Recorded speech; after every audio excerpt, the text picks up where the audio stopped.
Hi guys, can everyone send a group of people?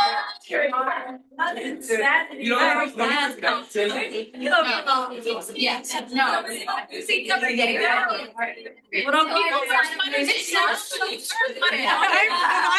I'm not sure. Ethan, are you sitting here or there? Where are you sitting? I got graciously asked Next week? Hey, Lost, right? Once you put the line, just going. I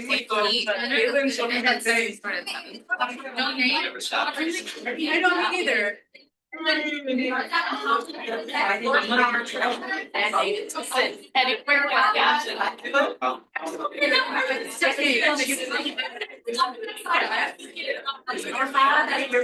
Yes.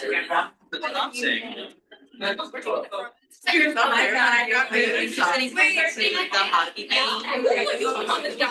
yeah. Yes, are you actually here? Sailing athleticism. Yeah. Are you excited to know how you went? Yeah. What? Do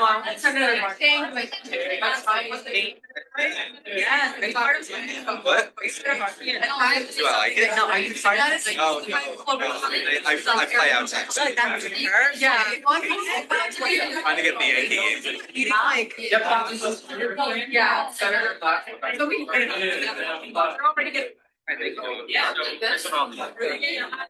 Like, they were like, yeah, they can work on it. No, I But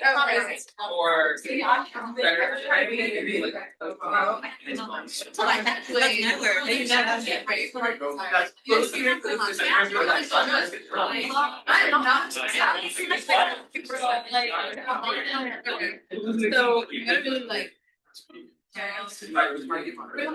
I saw locked in. No, you did. I tell me. Are you ready to go? Thanks. Alright, like I said, it gets heated. We're gonna move quickly.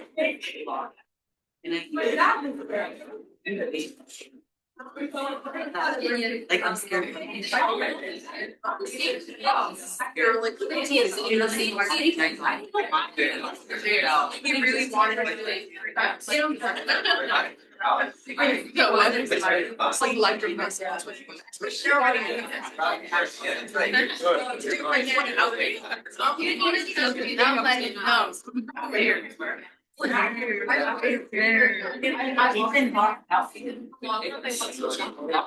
right, guys. Guys, settle down. Yo, you guys, shush. All right. Firstly, welcome. We have John here from the Statesman taking photos. Everyone, welcome, John. Good, I guess. Okay, I call this meeting to order. What is it? 5:06 p.m. Oh, 7:06. So, okay, great. So, okay, so make sure you all clock in. We're going to be doing roll call very quickly. Yes, it is. Why not? All right, we're going to do a roll call attendance very quickly. Say here if you're here, okay? Senator Ahmed. No, Guys, settle down. Senator Amene. Here. Senator Arai. Here. Senator Barkay. Here. Senator DiNapoli. Hudson, here? Here? He's here. Okay. Senator Dimont. Absent. He's here. Senator Dunn. Senator Alfecki. Here. Senator Fanner. Here. Senator Goldsmith. Here. Senator Iftikhar. Here. Senator Islam. Here. Senator James. Here. Senator Mahmood. Here. Senator Mamel. Senator Nakagawa. Here. Senator Pawa. Here. Senator Pucha. Here. Senator Rahman. Here. Senator Rothberg. Here. Senator Simpson. Here. Senator Smith. Here. Senator Yadav. Here. Senator Kyamet. Here. Senator Siddiqui. Here. Okay, everyone's here. That's great. Okay, quickly, I'm going to entertain a motion to approve our meeting minutes from the last Senate meeting. So, read those quick. You guys have access. So moved by Smith. Seconded by, I think, Dimon. What? Okay, we're good. We're gonna move on very quickly. Okay, that's the wrong mouse. Okay, also I want everyone to welcome Carrie Mahoney. She's right here. That's a great presentation ready for us. She's the director of the Center for Prevention and Outreach, and we're really lucky to have her here. So thank you so much. Clap again.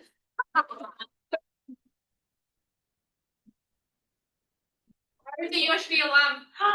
Hello. Oh my Yeah, focus and works. Damn. Yes. I did put in my little group chat though with like Mario and everyone. I was like, hey guys, I'm going to the Senate meeting. They had comments.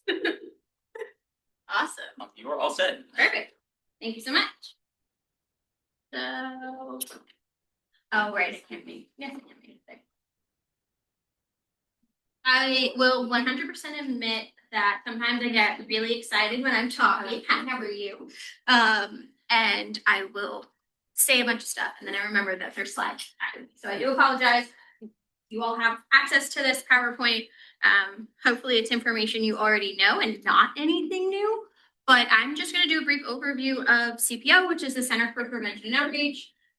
You have some in-house folks that are experts in CPO because they are peer educators with us. And hopefully you have seen one of the other 103 students that are either employed or interning at CPO. So that's like a point of pride for us. All right. Raise your hand if you've heard of CPO before. Love that. Beautiful. Feels like it should be required for you. Let's put that up there. How many people read Watchman trained? Green Dot, QPR, CPR? CPR? Okay, we got some upstanders in the room. I love it. So we are part of what I call SHWEP, Student Health, Wellness, and Prevention Services, which are the 7 departments on campus that are taking care of your health and wellness needs while at Stony Brook. You've probably heard of some of these before. We've got CAPS, which is Counseling and Psychological Services, Rec and Wellness, Student Health Services, Student Support Team, CARE, there's us, and then SASE, which is Student Accessibility Support Center. So we are just one of 7. The reason I even mention this was because if you're a public health nurse, like myself, you'll know that you have to approach both like population level issues and individual level issues from a holistic approach. That tends to give us the best outcomes, right? So basically what that means is there's a problem and there's a lot of different things influencing that problem. And so when we work on all of those things simultaneously, the person gets the best care possible. That's an oversimplification of public health, but bear with me. So that's kind of how we fit in, right? So we do what we call prevention, which is basically trying to prevent kids from you were grown people. We try to prevent students from ever getting sick.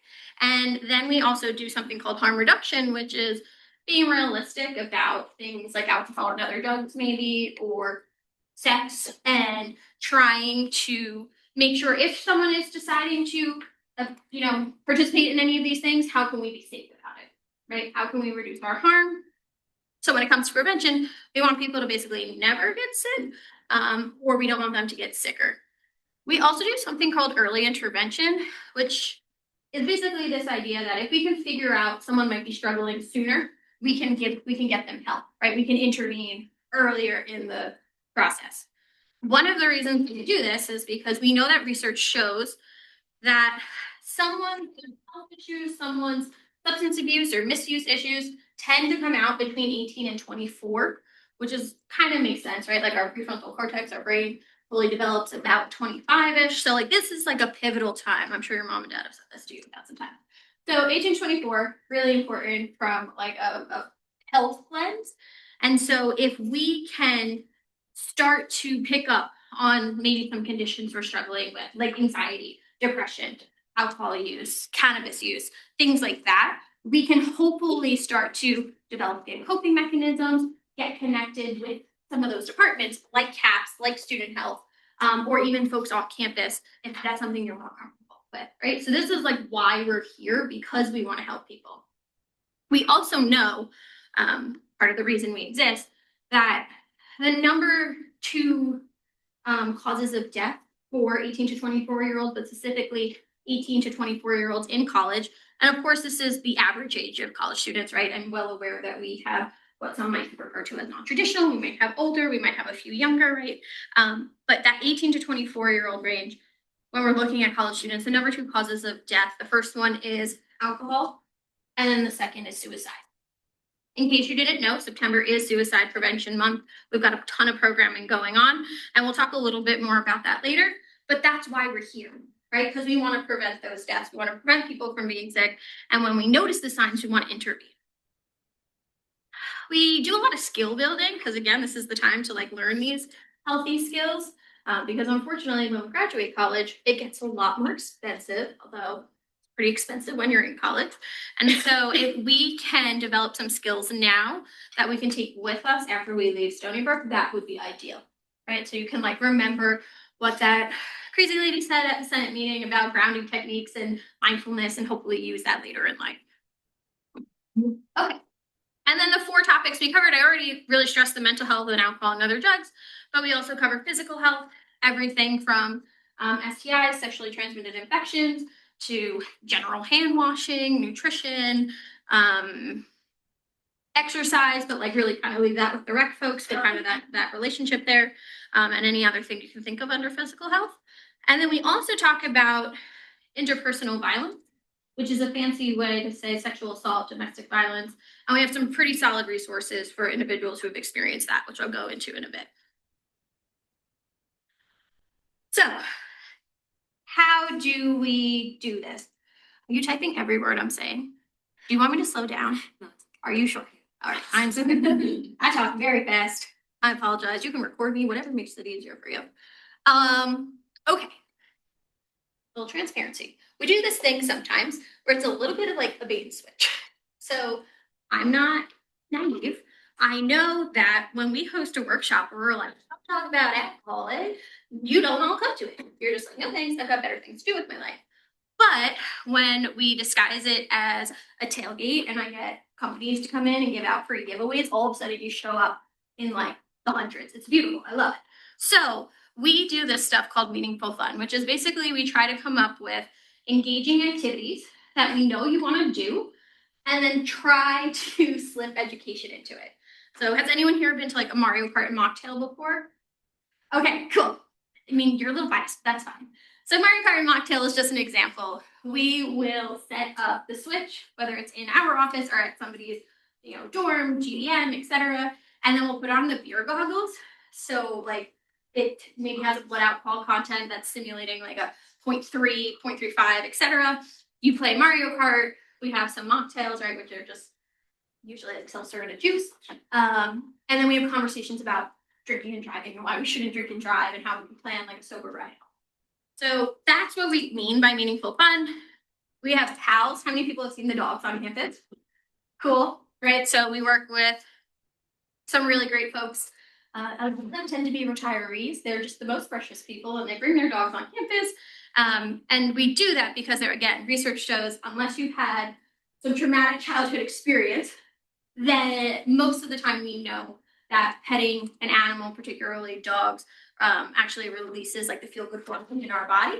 And so it is a way to decompress, to de-stress. And also if you have a pet at home that you haven't seen in a while, it's always nice to like see another dog. So we bring them to campus, and then we do some other events, right, where we try to incorporate, I know it's kind of old when I say this, but like popular activities or themes into our education. We're giving you the trade secrets of CPO. So we have some other kind of like standing programs that we like to work on, right? Again, this whole spectrum of like prevention, early intervention. Then we would move into like treatment, right? That's really like CAPS domain. And then recovery or maintenance, right? That is also a little bit of CAPS, but it's also a little bit of CPO. So when we talk about mindful moments, this can fall kind of in that like early intervention zone. In our mindful moments, they're actually peer led by our student assistants or our peer educators. And these tend to be about like 15 to 30 minutes. You come to the mindful moments and we teach you a grounding technique. Right. So mindfulness is basically just the ability to be present in the moment. Right. Some people get real fancy with it and they've got like cute spaces and spots, but literally anyone could be mindful in this moment right now. If you took 5 seconds to do a deep breath, right? If you wanted to do the 5, 4, 3, 2, 1, has anyone heard of that before? Right. So it's like the 5 senses. Typically, it's 5 things I can see. Right. Sometimes you'll play around with which scent you're doing with which number, but it's basically bringing you into the moment. So these peer-led spaces, we have different activities that we rotate through. And the idea that you can practice it in the moment and then bring it home with you, right? So that you could utilize these grounding techniques. Maybe you're about to take an exam and your heart is racing. Maybe you just had a big fight with somebody and you need to kind of bring it down for a second. Maybe you're public speaking and you needed to do it sitting in the back of the room before you get up and talk in front of everyone, right? There's different things, and this is all taught by your peers. We also have a program called Global Community. So it used to be called GMA, Global Minds Alliance. It's had some iterations. This seems to be the most successful right now. So this is also a peer-led group. It is not a support group or like group therapy, right? That's different. We have some really great groups in CAPS. I strongly encourage you to check out their website. I think they're running like 9 different groups this semester. It's pretty exciting.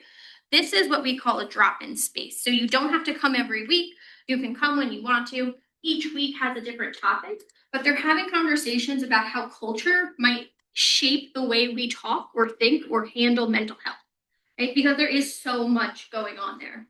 Does anyone, I'm not going to ask you to share, but has anyone experienced how their culture might have shaped their viewpoint on mental health?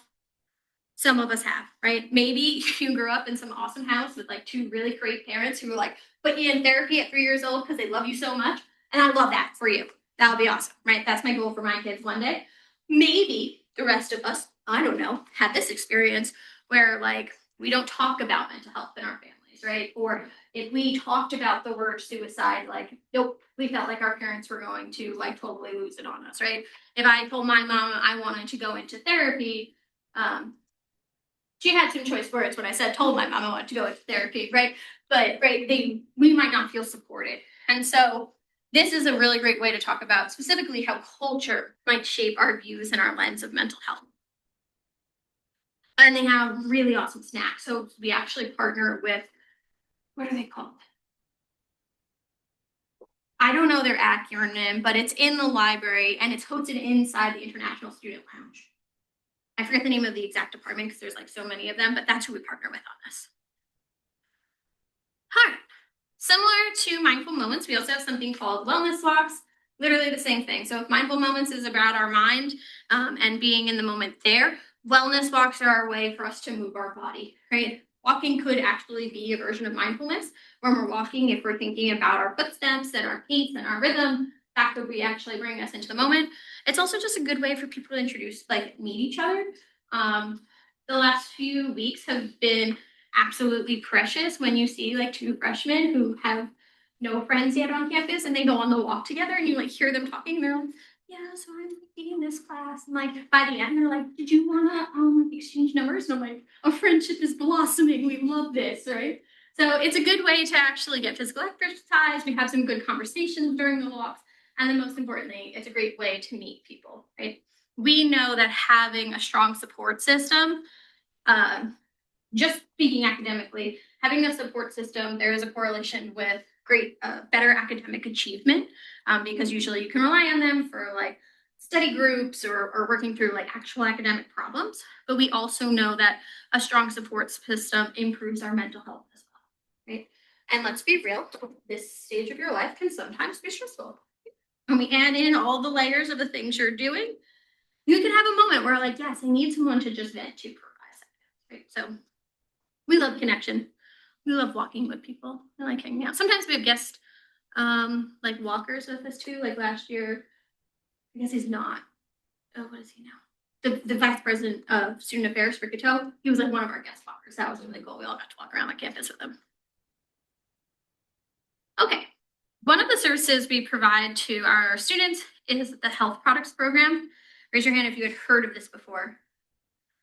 All right, not enough, but that's okay. You're all going to learn about it right now. So we have so many health products. We have various types of safer sex kits, right? So we have things called internal, external condoms. We have dental dams. So no matter what type of reproductive organ you have, we have some type of covering for it, right? So you can have fun while being safe. So we have safer sex sets. We have menstrual hygiene products like pads and tampons. We have first aid kits with like a little bit of gauze, antiseptic wipes, antibiotic ointment, bandages. What else do we have? Cold and flu kits. Those are pretty solid for this time of year. So I've been noticing a lot more sniffles in the office this week. So they have like tissues, cough drops, honey sticks, tea, emergency. You like mix in the water. We have drug testing kits. So that's another form of harm reduction. So if someone is choosing to partake in drug use, we have these kits that they can actually test to see if there is any fentanyl or xylazine in their drugs. Fentanyl is an opioid, right? So it's a pretty potent opioid. I'm seeing a lot of head shaking, which means you've probably heard about this before. So the test strips can detect most forms of fentanyl. And then basically this harm reduction model is that the user can decide what they want to do with that information. Do they want to throw it out? Most of the time that doesn't happen because drugs can be expensive. But you can then decide, will I have someone with me who's not using? Will there be Narcan available, right? We can make informed decisions. Sometimes, depending on the season, not so much right now. In the past, we've had like mosquito wipes available, like bug repellent wipes, DEET free, of course. We have sun safety kits with banana boat sunscreen and sunglasses. I'm not trying to like preach for banana boat. They're literally just the cheapest on Amazon for us to buy, but also like didn't seem like the sketchiest thing. We gotta get good quality, right? Also, I will say with the pads and tampons, we buy the good stuff. Okay, it's not the cardboard ones for any of my friends who have ever had to experience that before. They are available in our office. You can actually drop by our office. We are open Monday through Thursday, 9 a.m. to 8 p.m. And on Friday, we're open to, I want to say 5. I should know the answer to that, but the point is Monday through Thursday, we do have some late evening hours. So you can just come right in. There's a cart outside of our office 24/7 with some of these products. We're in other locations on campus. And then the coolest thing is if you scan the QR code, you can just place an order online. And then it's very like Target pickup style. You walk into the front desk, hi, I'm here to pick up my order. What's your first name? Carrie. The person behind the front desk gives it to you and it's in like a discreet brown paper bag. So no one knows what's inside of it. It's not like you're walking out like arms filled with condoms and people staring at you. Although you should be allowed to do that. Do your thing, but you don't have to worry about that. Any questions about the health products? All right. Oh, actually, I did have a question about the health products. I think I remember the menstrual kit program getting slightly defunded because of a contract change. I was wondering how that's impacting the distribution. Oh, that's a great question. So I'm assuming you guys know that USG does the like Yeah, I do dispenser. know Yeah. that. So I didn't know about the decrease in funding for that.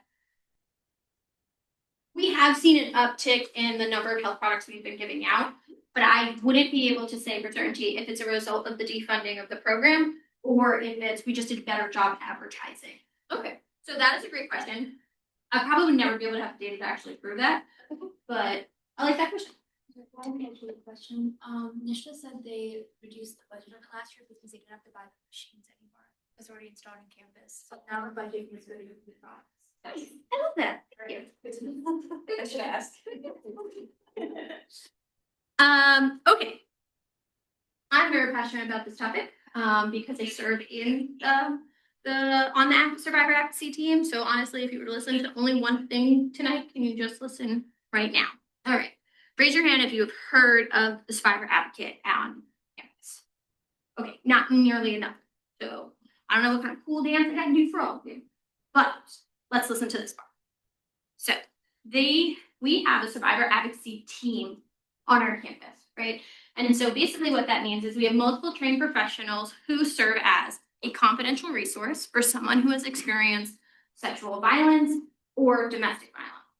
Sexual violence is a large range of things, my friends. It could be anything from like excessive catcalling to sexual harassment, to forcible touching, stalking, all the way up to like sexual assault or rape, right? And again, I'm not even naming all of them, but remember that it is a full spectrum. So anyone who's experienced any of these things, or they're in a relationship that is unhealthy, right? Maybe there is active abuse in the relationship, whether it's verbal abuse, physical abuse, sexual abuse, we can help the folks who are dealing with this. The cool part about our job is that because we're confidential, when the student talks to us about what has been going on, we don't have to report it to Title IX or UPD, right? That is, I would say, not rare, but that is not the typical role professional staff have on our campus. Most professional staff members, if they learn of an incident of sexual assault or domestic violence, must report it to Title IX. But this is the season for the reported training. You probably are all like, yes, Barry, I just put through this on Brightspace and I know what I'm doing. So the Survivor Advocacy team, we serve as this confidential resource. And then basically what we do is we act as a connector, right? So if the individual is talking about, if we hear them talking and we're thinking, hey, it might be helpful to connect with someone like a mental health counselor, right? Are you comfortable with me walking over to CAPS, right? And so we work with CAPS very closely to find out who would counselor be. We do a very warm handoff, right?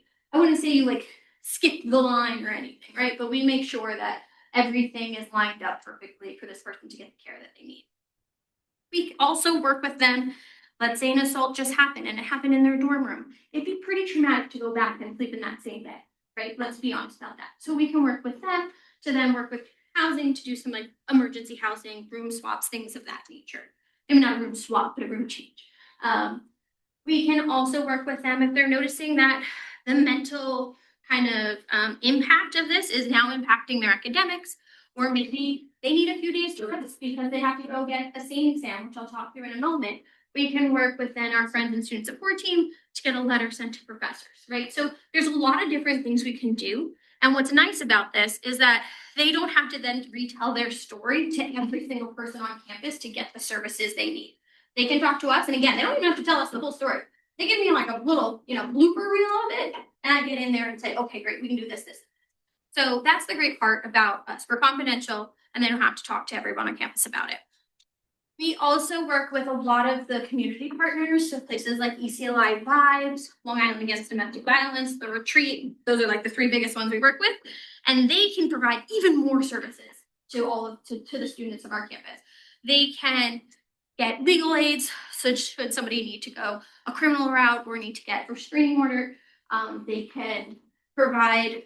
We have pretty good counselors over in CAPS, but they definitely have some in these nonprofits, maybe like support groups that are off campus that are led by either peers who have had similar lived experiences or more trained like specialist providers, so they can have even more support. The other thing, and this is the important part because it's the 24/7 nature of our role. Actually, I have my phone sitting in the back, so hopefully it doesn't ring right now. We can we arrange transportation to the SANE Center if an assault has happened in the last 5 days and the individual would like to go get an exam. I hate that pop culture and media calls it this, but a SANE exam is what some people might refer to as a rape kit. So it's a forensic exam where you go to the hospital, and we arrange that transportation through the University Police Department, which is nice, right? So you get basically an escort over to the ER. You skip the line. We walk you right through to the place where the SANE exam is going to take place. You get the exam. When it's over, we drive you back to campus. And that exam is to collect forensic evidence.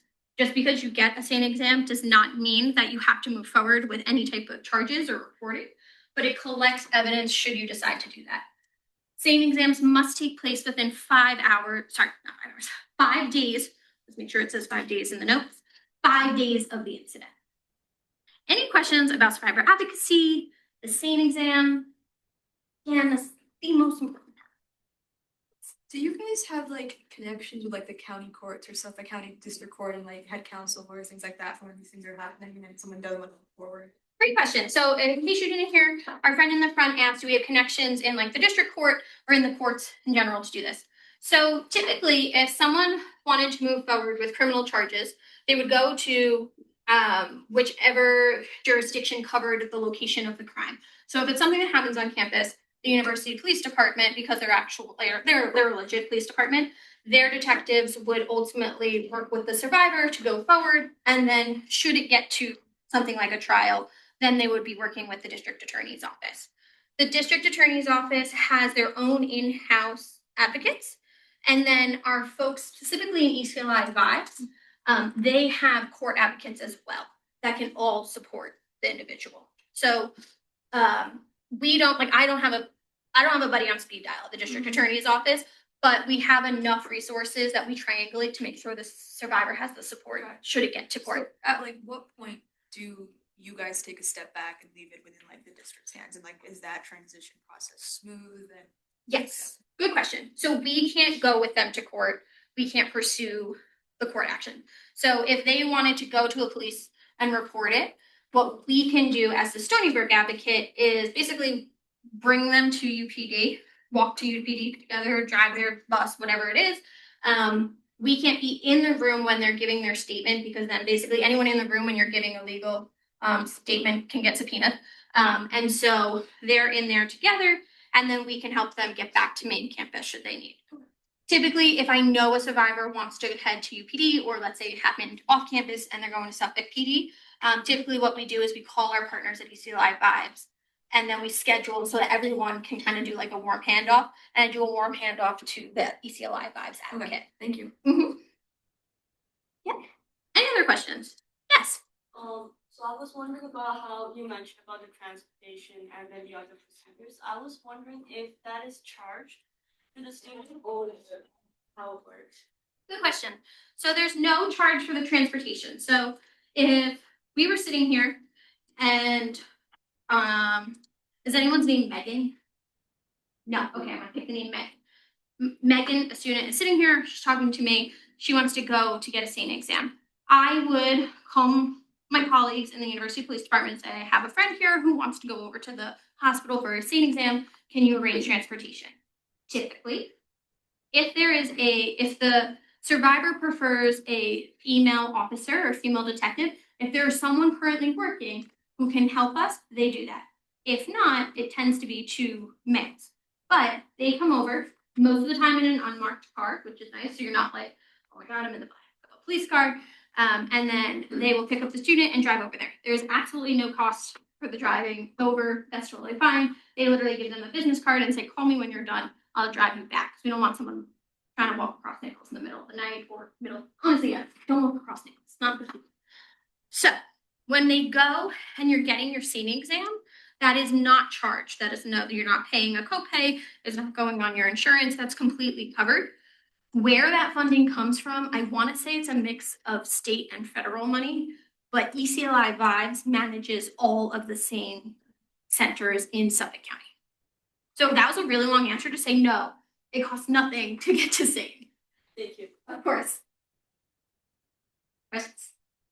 All right, cool. If anything comes up, you can also just ask. All right. We talked about the bystander trainings already, and I love that a lot of you are already trained.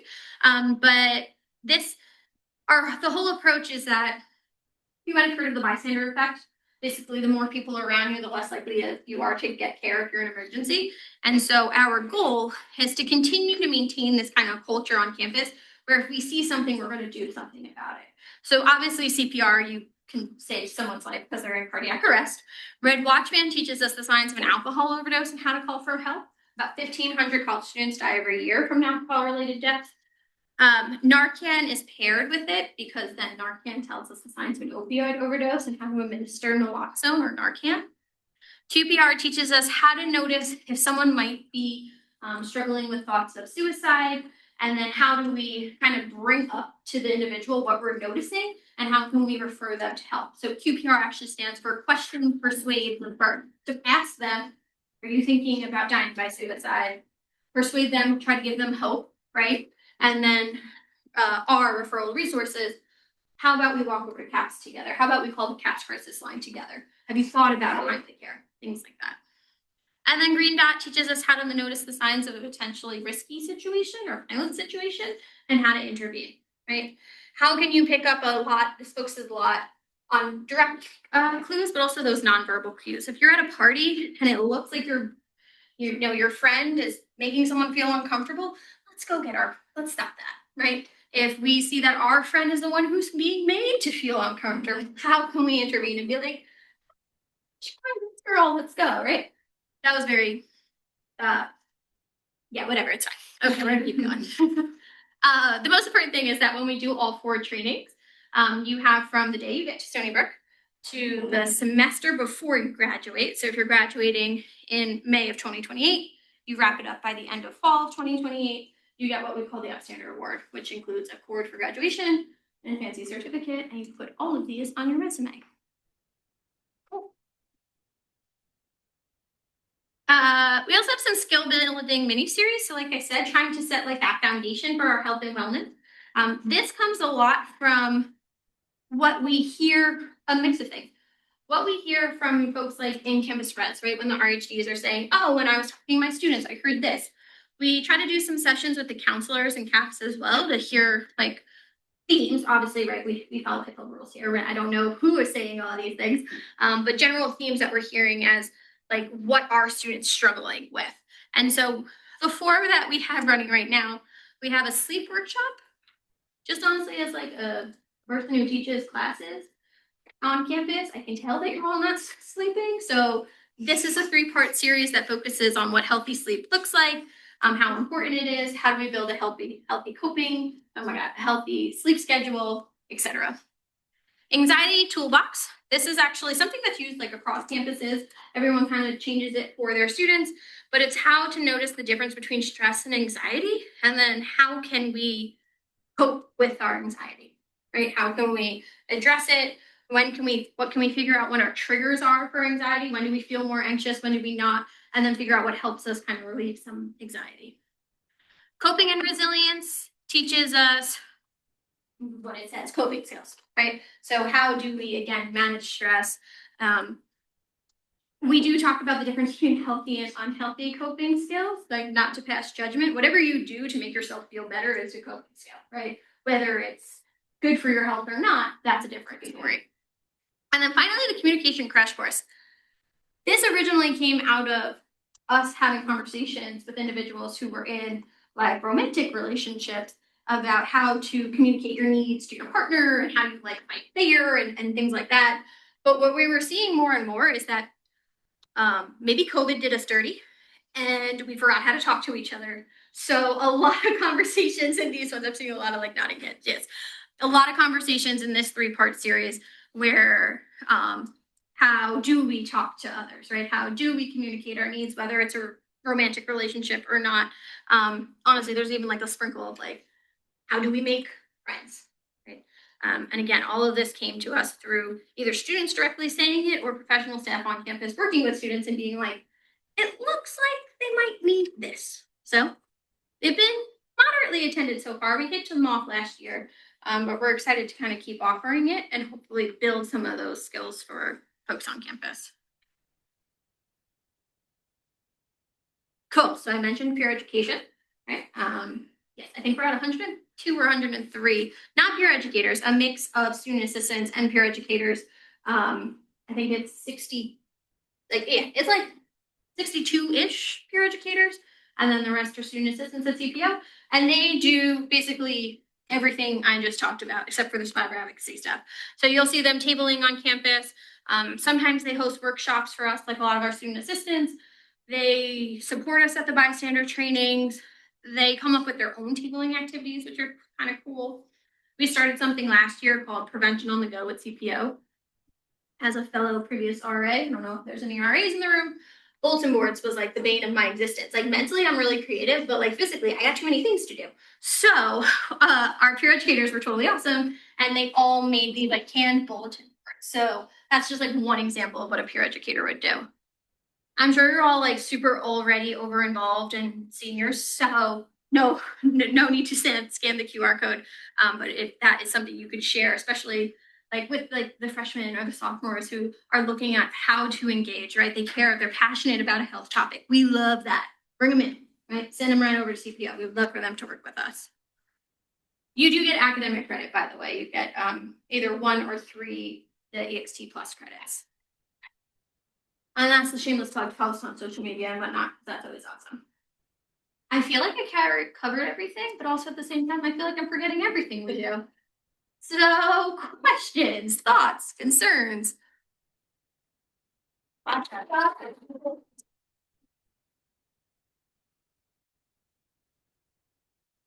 Thank you for presenting. So your name is Carrie, right? Yes. Okay, thank you so much for coming. So I really like the community idea, but I guess my question is, how do you guys like match people with other people? Because like when I saw that, my first thought was, well, if someone has a perception of therapy that's very much rooted within their ethnic cultural background, another person who might be able to understand that is someone of hailing from that same like ethnic cultural background. So do you guys like accommodate for that, things like that? Good question. So for the global community sessions, they are a group session. So it's not like you're sitting with someone one-on-one. So whoever comes to the table to talk about that topic that week, they get equal representation. We have an amazing student assistant. Her name is Lejeune. She runs the sessions and she has a really great skill of like basically moderating the discussion. Yeah. Does that answer your question? Yes, thank you, I appreciate it. Of course, of course. Yes. The bystander and trainings, do you guys have like, I assume you guys saw that you have like a set schedule for all the trainings, but do you guys ever add to that, like as interest comes up or as the semester kind of brings down so that people can get in their trainings? Great question. So our friend asked, basically, what's the bystander training schedule? What does it look like? Do we add more? So we start every semester with doing each one at least once a week, so that you have about 15 options over the course of the semester, and they could be during campus lifetime. Vivian's over there doing the Red Watch Band right now from 7 to 9. So we really try to make it like a nice spectrum of offerings to fit everyone's schedule.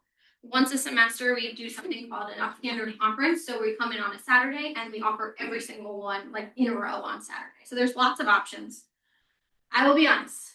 Happens maybe a little bit naturally happens both semesters. Probably like 2 weeks before classes, and everyone realizes that for whatever leadership position they have, they needed to get trained. And I have a really hard time saying no to people.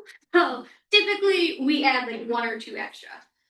We were really excited. We were able to get a little bit of funding through a presidential mini grant for specifically the CPR training. So if you've ever noticed, most CPR mannequins are white or gray, like whatever.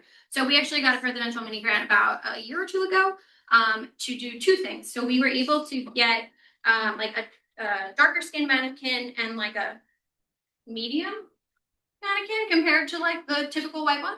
We were also able to get like a female presenting one, so a mannequin that actually has like breasts on it, because some research shows that someone with breasts is going to be less likely to get CPR because people are uncomfortable taking the person's shirt off to perform effective CPR.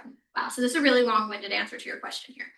We got funding, so we have some extra students now who are actually helping us facilitate the CPR trainings. So we have way more. I think we have 2 or 3 CPRs a week. And if a club or an organization wants to host a hands-only CPR for their organization, we can provide that now.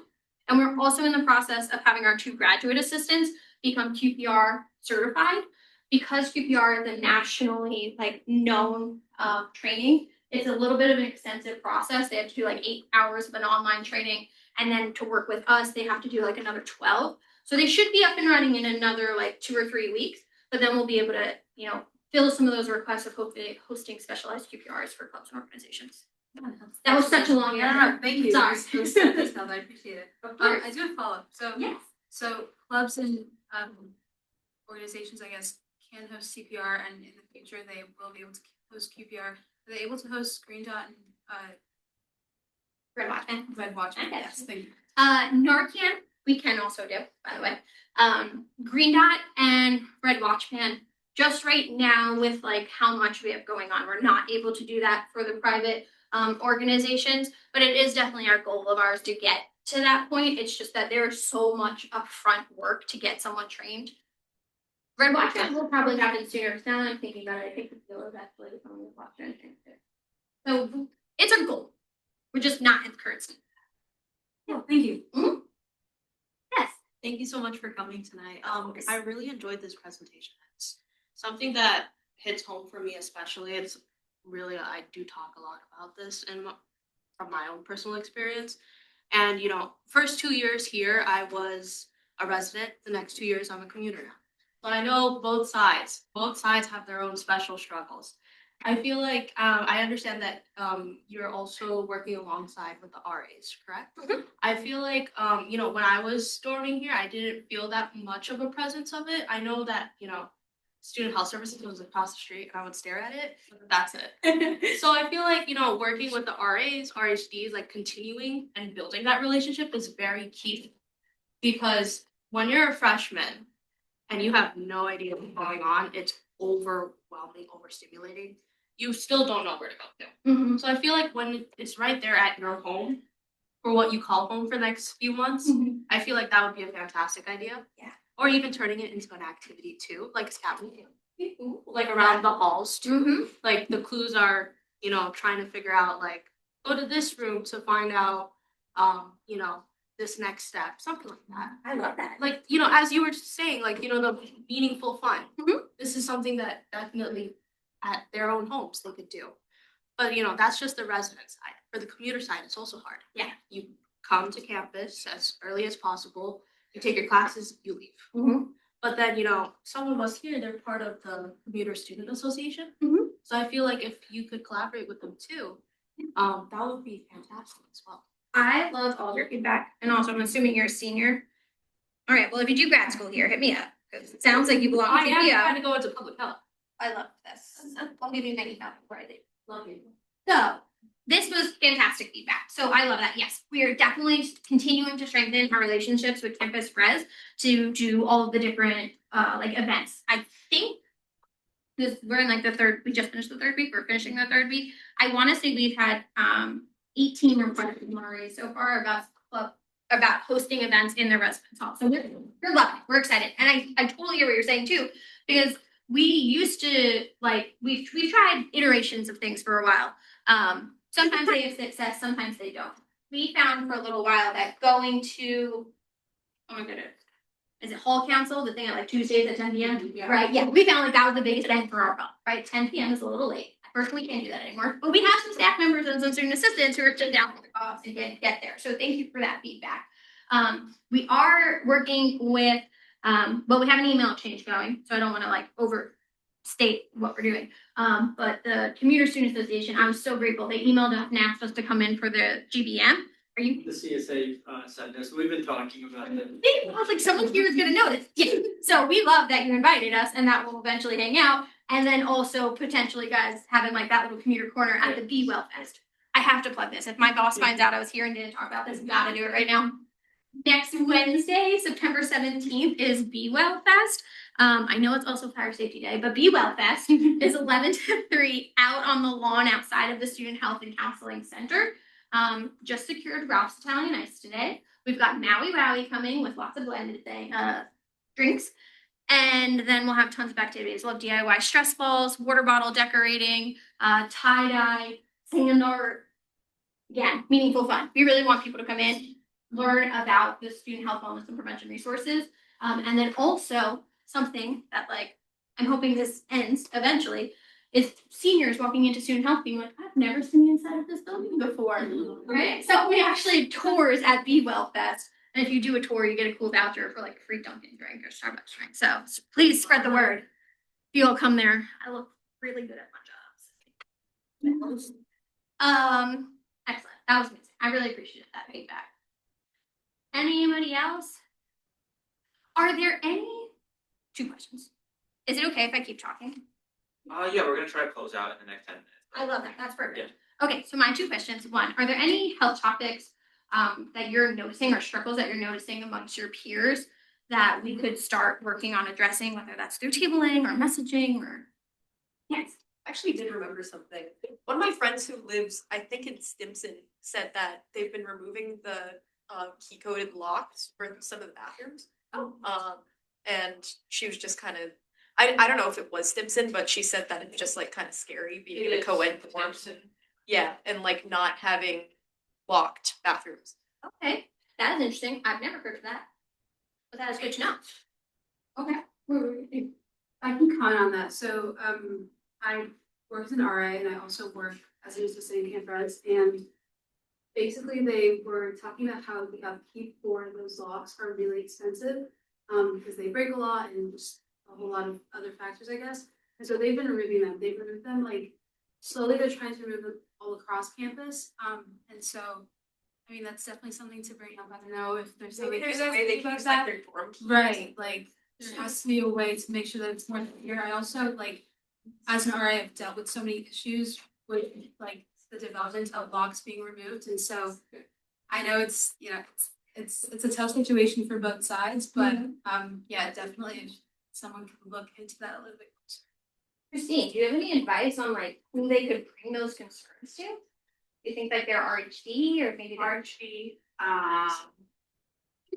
residential safety leadership, so like Manny Cortez, that whole team, for sure.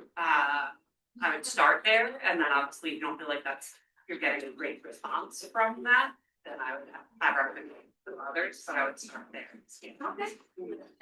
Cause like personally, I think expense versus somebody possibly getting like harmed because of this, I would go for spending more. Yeah. Do better. Increase the quality, so you don't, it's even break in the long run. That's prevention 101. Spend a little money on the front end so we don't get things like that. Good job. I don't know if I just haven't like seen it or I haven't been that ad, but I would wish, or maybe like a design hasn't seen it. There was a little more work around like HIV and AIDS destigmatization, and I've had like quite a few, not quite a few, like a couple of years on campus are living with HIV and AIDS. It's they have a very tough time like navigating being a college student at campus, because when they do tell someone about it, the label becomes the very first thing that people see. And a lot of people forget to realize that a lot of people do have AIDS, typically, or like HIV, take medication and live very, you know, incredibly happy lives. Yeah. So I'm really surprised it's an issue, given that like it's 2025, but you know. Mm-hmm. So I'd love to, yeah, see a little more like destigmatization work around that. Absolutely. So in case you didn't hear it, our friend in the front was telling us about a little bit of like a hope to see destigmatization around HIV. I would couple that with say really any STDs or STIs, which actually is the perfect segue for probably the last thing I will tell you about, which is we have a new board certified women's health nurse practitioner in student health services, and she also works part-time in CPO with us. So it's only been 3 weeks, but she has been tabling on campus, and we're seeing like a huge success. So right now she's just in the education phase. Maybe you've seen it, the donuts, and she's been talking about pap smears. And she gives out the free fuzzy socks. I got those. Yes. Okay, good. I love it. Best story ever. She had a patient come in, clearly had a great experience, and then came up there at the table and was like, I'm sending my entire sorority to you. And we were like, love that. Everyone's getting checked today. So she's doing a great job in that sense. It's really exciting. Like that's a huge deal for a campus to have a board certified women's like health NP. For anyone who identifies as male, don't worry. We still love you. We still care about your health. We're working on it, but you know, you gotta do what you gotta do. So part of me bringing this up is we have a few different things happening so far. She's working right now on, I know this is the corniest thing ever, but like we're in our 30s, so gotta be a little corny. Spill the tea with NP Stephanie. And so she's hosting basically an Ask the Doc session once a week. And then basically what we're going to turn that into is actually a support space for any students who have had an STI or an HIV diagnosis, so that they can be around people with similar experiences, exactly addressing what you're talking about. Version. Yes. Yeah, that'd be great. Yeah. So that people can come in and talk about, how do I live with this? How do I be a college student with an STI? What can be cured? What can't? How do I talk to my partner about this? My current partner? How do I talk to a future partner about, you know, disclosing my HIV status? So that just made me so happy that you even brought that up. Thank you. Okay. I know I need to wrap up, and also I've got babies to take care of at home. So One more round of applause for Harry, guys.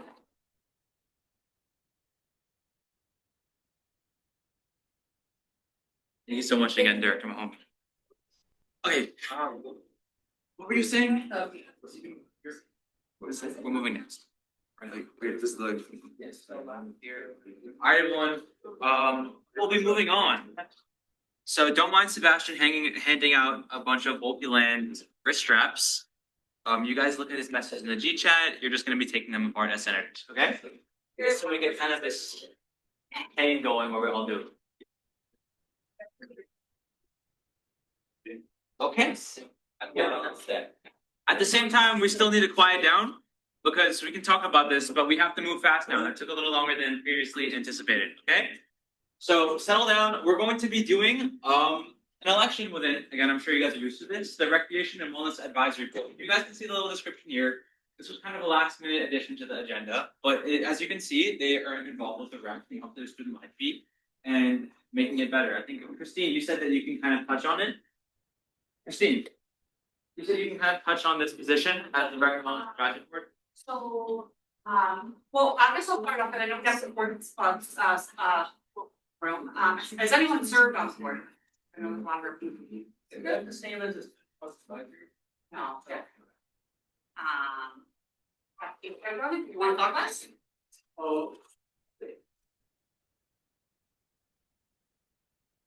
So basically the board more often talks about the broad-based fee that goes to like the student active fee the student life fee that goes to campus rec resources. So it has multiple members, including members from I personally work at campus rec, so that's how I was part of the board now. So part of the board this semester as well. So basically they take over people's opinions on how the fee should be spent and what it should be spent on and whether there should be an increase for it or not. So that's what the discussions are. I think the meetings are bi-weekly on Fridays. You can see the meeting times here, yeah. So the meetings are usually bi-weekly on Fridays, and they have great food there. So Only thing I will add, an initiative that has been pushed for and advocated, by Senate, and not, and USG, not on the, not, without. Quiet down, Christine, please. The recommendations and push from many of our sports clubs, is to redistribute some of the fee to help, with offsetting some of the costs for some of our clubs that have really high operational costs, which predominantly impacts our sports clubs, but others. So there's been a lot of discussion through the years on that. And new this year is, grant pool that will be using some of the fee to help sports clubs and other organizations that have high fees. So that's just some of like your advocacy at work and the impact of being a voice on this city. If you have other thoughts for how that fee is going to be utilized, you just want to learn more about what they're doing, I would definitely recommend getting involved. Okay, does everyone have an idea of generally what this committee does? I assume so. Okay, I'll be accepting nominations and I'll be accepting self-nominations. So I'd love to see some hands up. It's one position. They don't need much. They have food and they kind of discuss this broad-based fee that goes to so much of the things we enjoy on campus. Any nominations from anybody? Michael. I'd like to nominate two senators, Senator Dunn and Senator Elbrecht. Do either of you accept? I don't know where the Senator Dunn is. No? Do you accept this nomination for this appointment? We were just talking about it. No, I know we were. No? I mean, yeah. Sure. Thank you. Any other one want to self-nominate Senator Gossett? I'll look to nominate Senator Picard. It's Pilar. Reject your nomination. You'll be rejecting? I'll nominate Senator Mo. Hey, Senator Mahmoud, would you be interested? I'll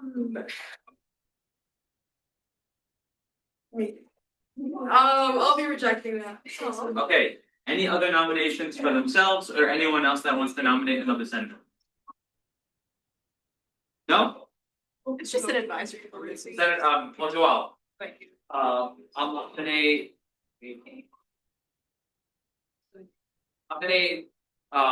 Senator Napoli. Thank you. Thank you. Okay, everybody please clap. Oh, can we nominate EC members? Can we nominate EC members? Yes, you can. And I nominate VP Clubs and Oris. Do you accept? What time is it? It's 11 to 1. You're already there. It's about 1 to 1.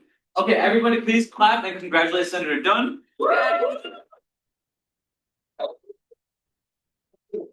Okay, that's great. We can move on to the next piece. And I've saved us some election time, okay? We'll be following up with you on the details of that very soon, okay? Okay, very quickly, we have a crap ton of legislation to run through, okay? A lot. And let's start with Senator Siddiqui and Senator Fanna's grant pool update that they would like to go through, okay? So, I'll be opening it up here. Yeah, Adeem, come up and present. And everyone clap for him.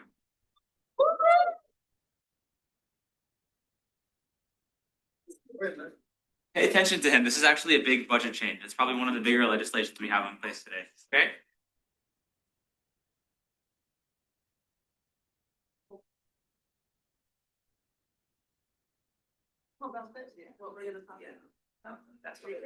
Hi guys. So my name's Azim. And guys, give him attention. You can work in the look. So this is something that we talked a lot about in budget hearing committee, and we also talked about in like that, which they passed unanimously.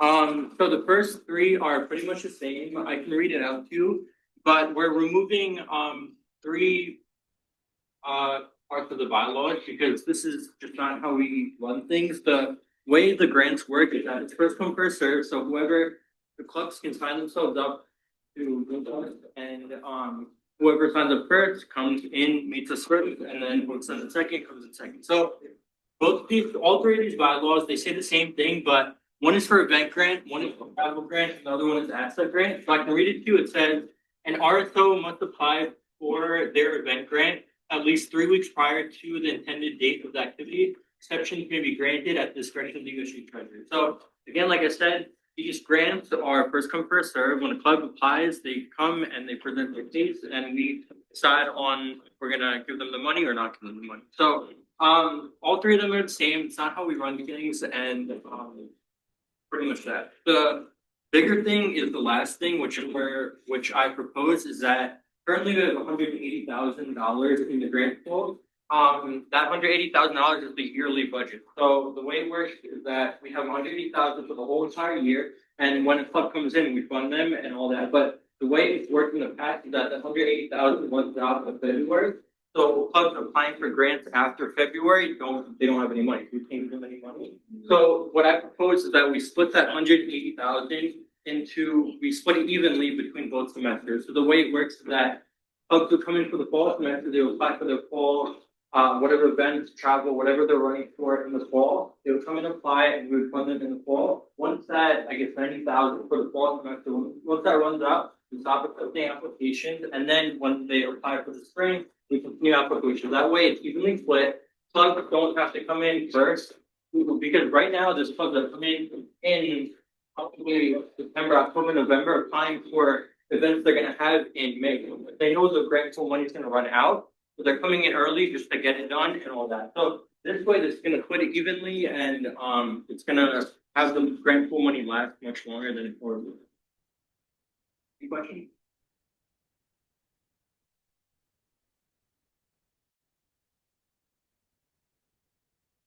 Any questions for Senator Siddiqui?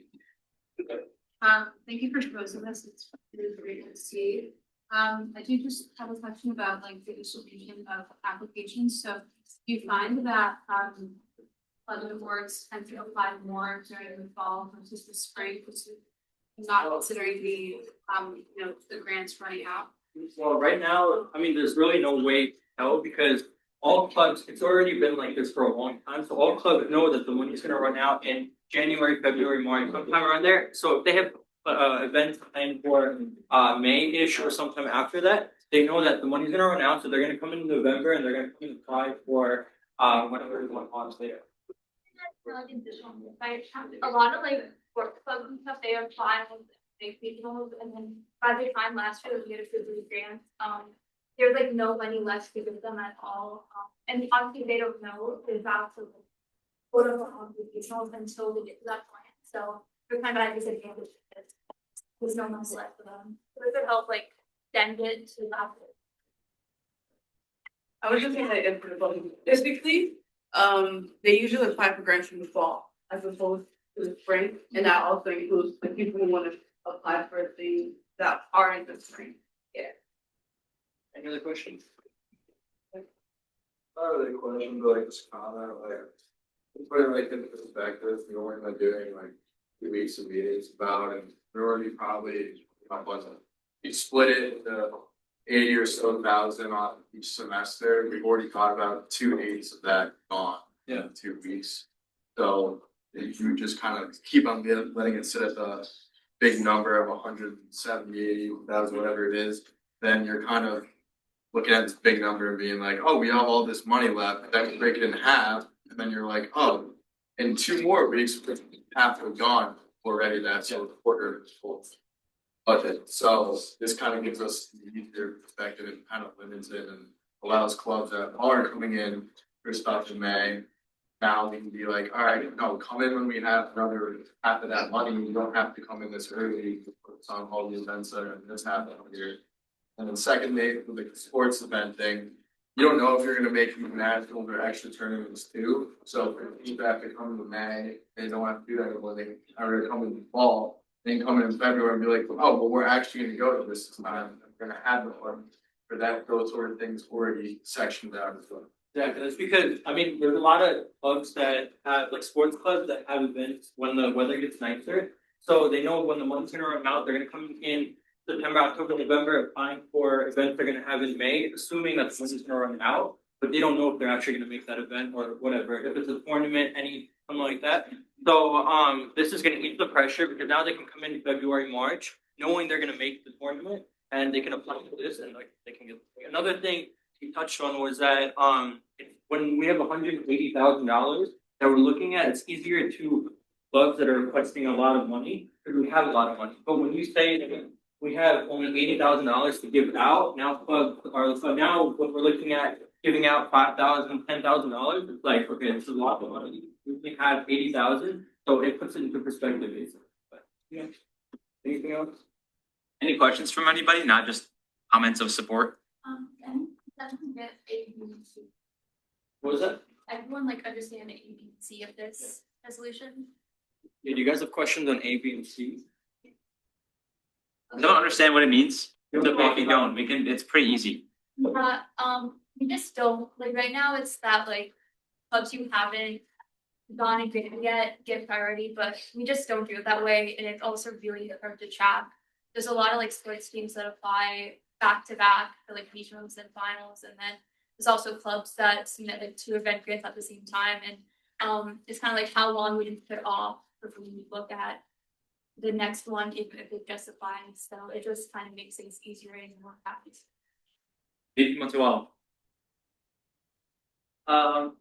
So I have so if you're saying that you're breaking up the money, isn't the grant pool just remaining the same and the only thing that's changing is the people you're saying no to? Because what's gonna happen here is that you're gonna have to say no to more people in the fall than in the spring, but it's the same thing that's happening where you're saying no to the same amount of people.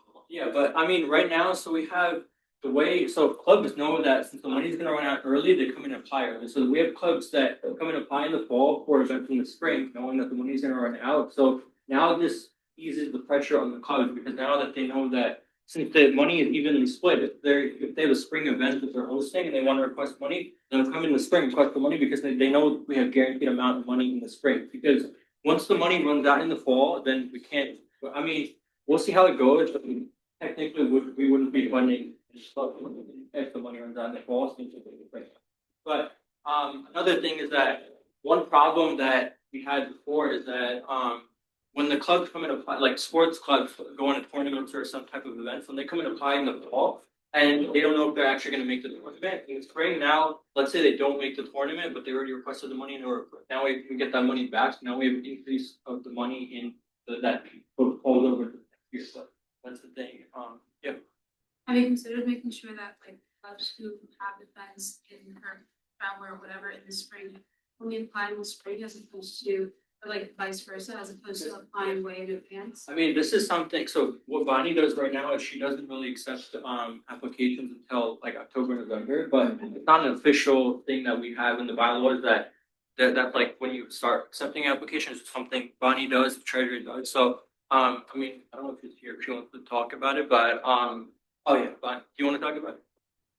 Yeah, I can talk about it. So like as of right now, and we did it last year as well, I told clubs that we are only accepting spring applications in November, so that they would only start, so that we can, allocate grants, and because we also often run out of appointments, so we can first focus on the fall applications first. The spring stuff can come in November. But honestly, like, just giving my thoughts to this amendment, like, there's definitely like well, as Lauren brought up, like the priority thing, like we don't really follow that, because like the first come first served basis, it's pretty hard for us to know who we should be prioritizing. But for the splitting up distribution, like, there's definitely pros and cons about this. And I probably, suggest Senate to talk about this more. I would say, like, the pros would be like helping the clubs getting, more funding towards the spring, but also like think about, like, as Tahir just mentioned, like we might be saying no to clubs in the fall now, and when clubs come in for the fall and there's no money left in the budget, and it's kind of hard for us to say no to them because our budget meeting is still going on and such. I'll kind of add to what Bonnie was saying, is that the point of this is to like make sure the grant pool lasts the full academic year, which is like difficult to do. Typically there's like 3 months left of school before it runs out.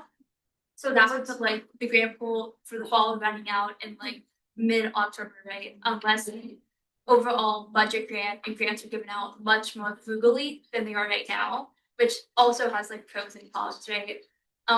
But that being said, if like grants right now are given out like slightly more frugally, that means like later on we're not gonna have to be like, oh, you have a big competition, it's gonna be like $50 a person for something you need much more money on. It would still like help people out if like a change is kind of made on that level as well, of like kind of really being more like frugal at times, so that is no sketch. I also think that, I mean, splitting it up, when you're thinking about 80,000 versus 100, or 90,000 versus 180,000, you are going to be more frugal because you have less money that you're giving out. So it's just that, I mean, we've had, like, I think last meetings ago, we had a club committee reflecting $14,000.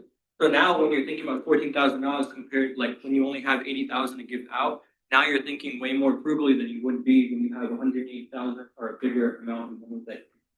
Okay, any new questions? I have a question. Can a club who has not applied for PPC, can they fill out applications for any other?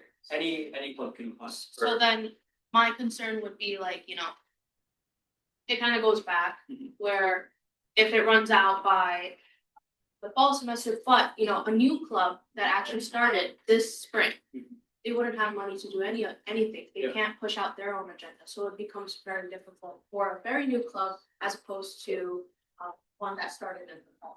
Well, I mean, so right now the money does, like last year, right now in February, which was the entire grant, 480,000, we spent it in by February. So that means that, I mean, even the clubs that have events and stuff in the spring, they're planning in the fall. So technically everything is just congested into the fall semester, because that's where everyone knows it's going to run out in the spring. There's no point in planning in the spring. So clubs that have, I feel like this just eases pressure on the clubs that have spring events, because now they'll be applying much later, which opens up some money in the fall for clubs that are going to be that want fall event. Okay. Any new comments, questions? Should be 30 seconds. Any answers from the team should be 30 seconds. Has this been shared with clubs? Do they have an opinion on this? Yeah, Bonnie sent out an email. I think Heath or someone was telling me about how he sent out a message to some sports clubs and they kind of liked the thing. If you want to talk about it. Yeah. Sports club? Yeah, I spoke to a couple sports clubs who liked the idea because of the fact that a lot of sports clubs do have, like Simpson was saying, the fact that they do have these tournaments that happen at the end of the year that they don't know they're going to qualify for until 3 weeks ahead of time. And at that point, obviously they've used their line budget and they've used other sources of money, and then it's almost a mad scramble to try to basically fundraise that money. And there's sometimes when the clubs can't, and then they have to say, I can't make this tournament. And that's unfortunate for those clubs who have worked all year to get to that point. So they definitely were in favor of it, just purely because it would allow kind of a better idea towards the end of the year. We're thinking we're going to make this, so we're going to come in for this grant, whereas everything's gone in February, right, as of like right now. So Okay, any last comments? I think we all kind of understand.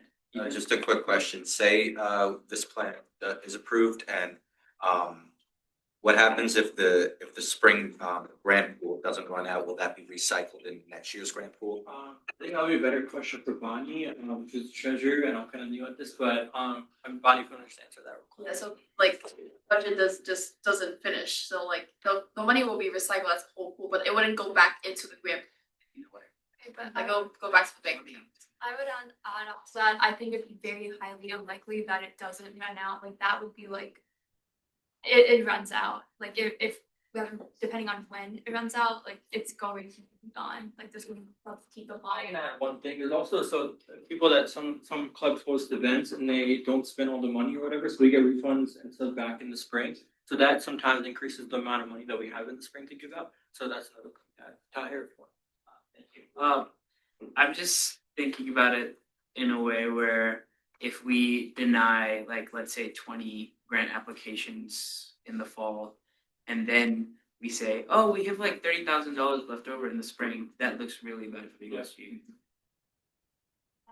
And also what my show was saying about like line budget clubs kind of having an advantage sometimes, but I do think like with passing this, kind of like almost structural change does need to happen with how we give out grants, like we need to make sure like clubs who can support an online budget, like utilizing the line budget, because I know last year clubs would come in with like a lot of line budget left and be like, oh, we're gonna spend that later on, but obviously we don't actually know if they're going to, so it'd be great is to like take that more into consideration.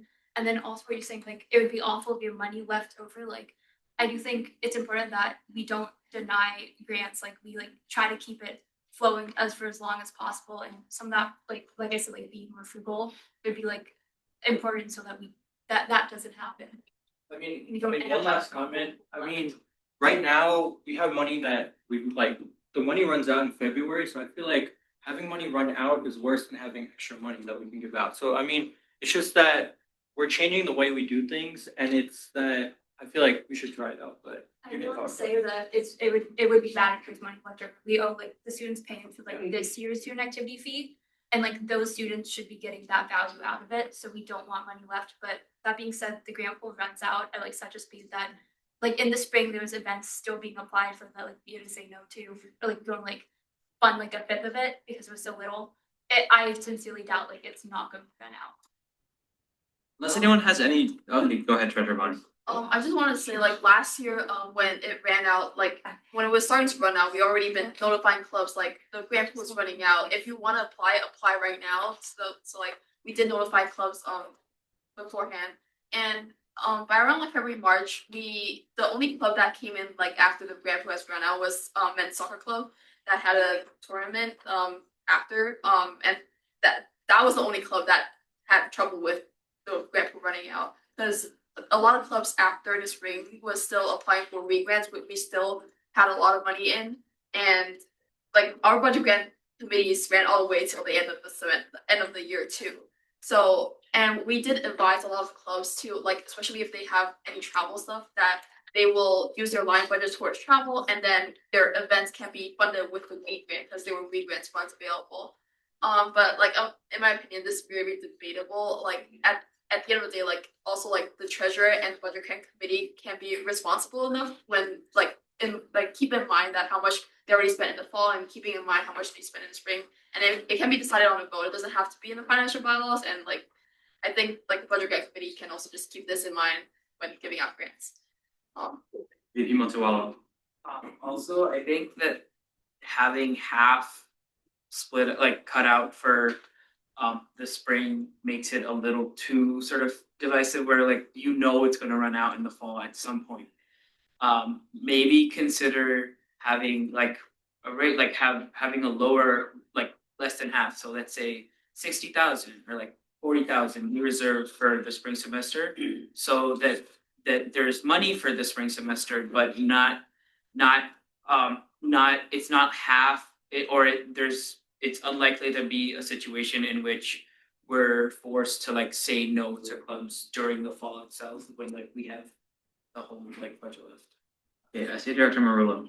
Yeah, I would suggest just something along that vein, and that if it's already been done, then ignore that, but like base it off of benchmarking of historical spend, where the budget grants remaining balance typically is by the end of the fall, to help figure out how much things we could allocate, but that you all in Treasury have the ability to like allow appeals and exemptions and override it if you do feel like that you're, you know, that there's a justified reason to not just deny a club that reason I have that you said. I also wanted to add though, right now, if we look at that data, I don't think it would be too accurate because we have people hosting events in the spring and everything coming and applying in the fall because they know the money's gonna run out. So you don't really know if it's that clubs are applying for the fall or the spring or they're all that type of Or stuff. I guess rework it of like the by event date, you know, to really truly understand the spend by each semester, like from a historical perspective, to try to get some kind of a baseline. I'm gonna entertain a motion in previous question. Is there any seconds or so moved? Any seconds? Seconded by Ahmed. Okay, please leave the room, Azim. Lauren, do you have to leave the room too, as your co-sponsor? Okay. Thank you, guys. Get you one, thank you. Okay, any motions on the table here? Did any motions on the table here? Motion to what? Motion to approve?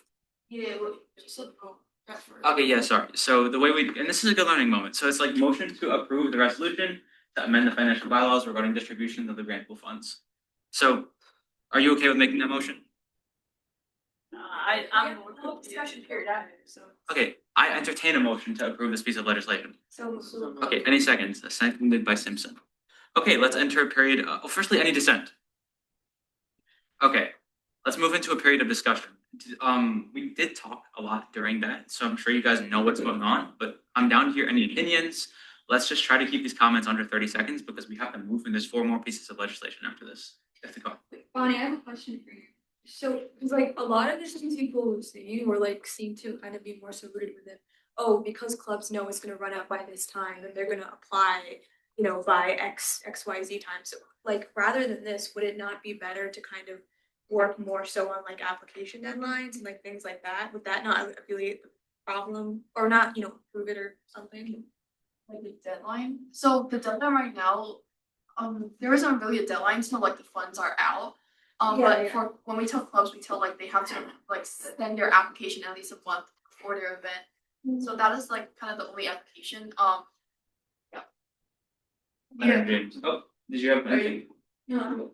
Senator James. Yeah, to piggyback off that, I feel like doing this makes no sense if my personal opinion.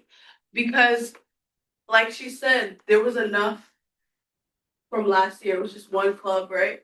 Yeah, there was just only one club that, you know, came into our office. And, like, So with that, they do urge people to make sure that they fill in forms as early as possible, right?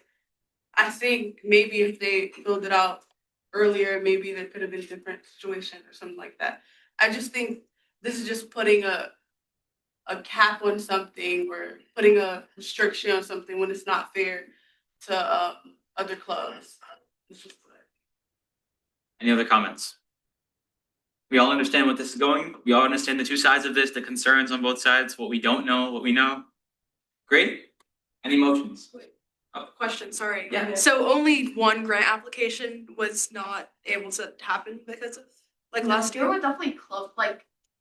Or do you just mean there was one sports club that had an issue last year? Yeah, so there was one sports clubs that, you know, came to us, you know, talking with us, had office hours. There was definitely clubs that maybe like didn't reach out to us, maybe. I don't know, like maybe there was clubs that didn't like just didn't reach out. Like they knew that the grant pool was out, like they just didn't reach out to us, but there was just one club that actually did come to us and tell us. About like how many grants did you reject because you ran out of funding after February? No, so we didn't really reject any grants. So like we just, you know, every single week we were telling them how much of the money we have left. And yeah. So Director Marula? The one thing I will say is I wouldn't necessarily be by like whether quantity of rejection or denied, because it's a discussion that was shared earlier by several folks. it's disproportionate of what groups that apply earlier on for sure, yeah, versus when we are, later on and then to the point like viewing things more frugally, which you shouldn't be doing. So what I would definitely recommend, regardless of what you all decide here, is adding more expectations of the viewpoint lens that you should be determining grant applications from, and not from a lens of how much money is left, but truly of what the need is, and viewing everything from that standpoint. Because I've sat through Senate meetings since 2016, and every year and every meeting, and depending on the time of the year, it varies. You're not consistent, and many clubs that applied towards the end of last year, the senators in the discussion in the room was just like, well, there's only X amount left. You shouldn't be thinking about that because you weren't thinking about that at the beginning of the year, and it's not fair to those clubs. Senator Kaiman. I mean, I guess the piggyback off of that, because like most of what she said was pretty much what I was gonna say. I mean, it might be that you didn't deny many clubs at the end of the year, but you probably like gave them less than they actually were asking for. Therefore, like I don't necessarily like the idea of like a hard cap either, but just like throughout the year, just like taking into consideration more like what should be spent on which clubs, I guess. Okay, any other comments? Any final comments? Any motions? Oh, sorry. Wait, sorry, I just have a, like, about your whole benchmark idea, I mean, in some world, though, if you have like, oh, we'll reserve this much, say, 60K for sprint, that's like definitely the reserve cap or something, right? But then wouldn't that just like, treasurer in like 5 years could be like, oh, well, because the reserve cap is 40, we can just, just keep accepting grants, like, going, no? So, and then wouldn't that create like an uneven distribution of funds, like, in some scenario? Well, ideally, you don't want to have to change. Like, you don't want to have to tell people that, oh, we're out of funds, so apply next semester. Like, we don't want you to like. We don't want to tell like. It wouldn't look nice for USG to tell clubs, oh, grant applications are also semesterly. Oh, you have to buy flight tickets. You should buy them later when they're more expensive. Like I don't know. So I just wanted to make it. the whole point is just like if clubs have like a planning or like if they're planning like a semester in advance of what they want to do next semester, they should be able to apply and get the funding for next semester too. Just saying. Okay, Senator Alfecchi, do you have like a very quick comment? Yeah, just a quick question. So if clubs need to apply for the grants a month in advance, if they ran out in February, that really only leaves April. Because for March, they would have had to apply in February, and today you're not applying for anything. It's a really short month, so I'm not really sure how this would help anything besides that one little month. The amount of like you put into perspective. Because finals, you don't. Right, finals, you're not hosting big And that's events, all I don't think day. the clubs are having Yeah. very finals either, Exactly. so I'm not really sure. Okay, Admin Director Joyce. Just to make a note, please continue this discussion, but you guys aren't able to vote on this week. This is the first week after it's being introduced in the Senate, so just keep in mind the vote will be next week. Okay. Bonnie? Also, there's 3 other points there. It's like the 50-50 is only the last one. The first 3 is about prioritizing which clubs. It's not very, I would say it's not very applicable for our situations, but it's only applicable when we are really running out funds. Like let's say like for an asset grant, like at the very end of the year, like if a club has already like we're running like we only have like $2,000 left, and there's like 2 clubs that one already got an asset grant, one didn't.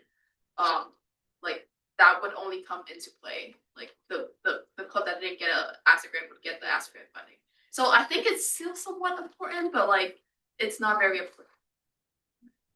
So A, B, and C, you're saying if one club had an asset grant already and the other one didn't, by removing it, who would then get the grant? The club that haven't yet applied for asset grant before. By removing it. No, you remove the club that already got an asset grant for the academic year. Like, what do you mean? Oh, By amending it, I mean. No. So right now in the financial balance, like for the last like C, I think it says priority for consideration of an asset grant will be given to RSOs that haven't yet applied for an asset grant in the current academic year, and that is getting rid of that sentence. Final comments, questions? Motion to table? Any seconds? Seconds, we'll be voting on this next time. Okay, I'm gonna bring in those two back. If you guys gotta go, this is gonna go. Okay, how long we not voting yet? So that. They don't have time to pass it. It's also the fun. Okay, we'll be moving on to the next piece of legislation. Okay, get ready to acquaint yourselves with these bylaws concerning this, so we can make this a quick discussion next time, okay? Let's move on. Thanks, Jeff. Figure out something.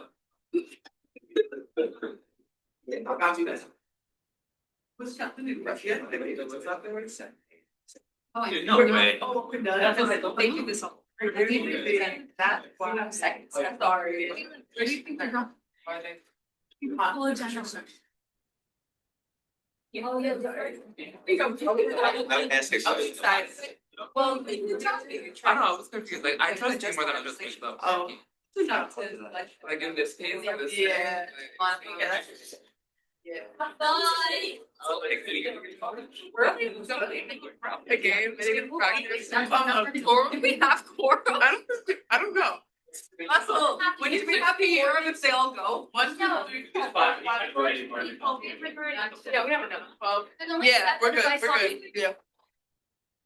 Oh my god, Gullies Unite having like a packed event next to us.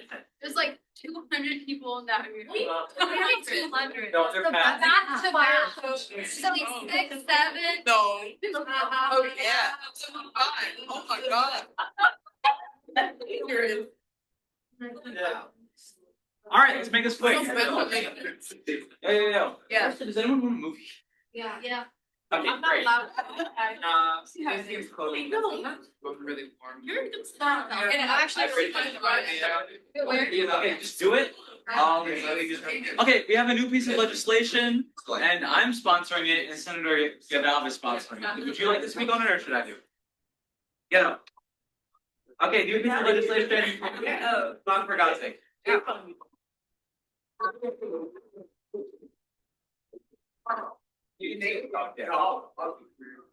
So basically, so basically, change for this legislation is that instead of having 10 voting members during summer senate, we want to make the number to 23 at-large senators and then one CSA rep and one RHA rep. So basically 25 senators, which is the actual capacity of the Senate. We feel this should be done because anyways, during summer senate, except one of the meetings we had all the members present there anyways for discussion, right? And we personally feel that all members who got elected to this position should have a say and should have a vote all throughout summer senate as well, because summer, there are still 2 academic semesters over summer and they do have a summer budget as well. So that's why I feel it's important. The one thing that we're gonna make the voting and membership clause exactly same as what it is for regular Senate. The only exception we're gonna do is with quorum, because of the fact we don't understand the fact that especially over summer there are some people who are not in the country or not available in the same time zone. So it's really hard to. So sometimes it's not physically possible for them to attend it even over Zoom. So we don't want to waste the resources and we still want to have those meetings. So we're going to reduce the quorum so that is the minimum number of required people attending the meeting to 10, which was easily fulfilled last summer as well. But then there can be up to 25 members present there for voting. So yeah. Everyone understand this? Yeah. Make this a little more simple than last. Okay, any questions? So when you're requiring the 23 senators to come here, how are you going to, I guess, ensure that everybody's gonna be free? Because summer's a lot less predictable. You're probably not gonna have quorum unless you have. So that's we made quorum 10. Oh, So we okay. changed quorum- Sorry, I especially with summer misunderstood. Senate, we I get made it quorum now. to 10 so that because we had 10, like we had more than 10 all throughout summer Senate this year as well. Okay, great. Yeah, I didn't get that part. No, quorum wasn't explicitly defined in the Summer Senate Constitution. Meaning a lot of things were kind of left to the discretion of the EVP, which made things confusing. We made 10 because it's kind of, if it was the quorum of the last one, we're gonna make it the attendance amount needed for this. Does that make sense? Okay, any other questions, Lauren? That we talked a lot about like how even though like everyone's invited, like there's a big chance like not everyone can show up. Like there might be international students in Senate, people on vacation who just like can't take time off. So this kind of helps it so that like quorum is a little bit lower than it usually would be, just so like some Senate can actually vote on stuff. Basically, it gives like with this, what we try to achieve is the fact that everyone who wants to be there and have a representation in terms of voting gets there. But even if we don't have all the people there or the quorum that would be for a regular Senate meeting, we still go ahead with it because we do understand that some people are not available. Summers. Any comments, questions that people have? No? Also, kind of what like Lauren said, it just makes it that quorum is easier to achieve, like when you only have like 10 senators that you emailed, hey, I'm ready, and then the day before they're like, wait, I can't move, it's really hard to find someone to fill in. So if the language is like 20 and 23 people have to show up, then it's much easier to, it makes it a little easier for the EVP especially that, you probably will achieve quorum and that you won't have to worry about this. Okay, any motions? Come on. Motion to approve. Second. Seconded by Siddiqui. Any dissent? Okay, Senator Banner, can you come up with PPT, meaning God's fairly clear?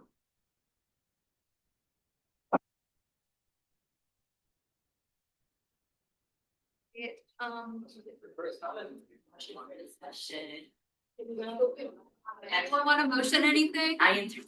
Yeah, I motion to approve a resolution to amend the constitution to expand Southern. Second. Discussion? That's got to. No, somebody else from Ledge had to talk about the discussion. Yeah, So guys, I mean, you guys basically heard, it's a lot more simpler than the financial bylaw legislation you guys saw. Like again, it's just making it so that all Senate can participate if they wish to do so. It's quorum easier to achieve.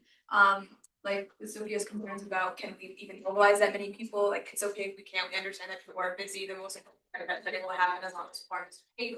It's really not changing too much besides the fact that you can get open at summer Senate, which is just 2 meetings to talk to. The people that voted in is still on representation over the summer. but I will say, like, making sure that, some Senate did have, like, could have quorum that wasn't too high, so it could definitely operate, was definitely a big deal when, Ledge was making this. Bless you. Any other questions? Any motions?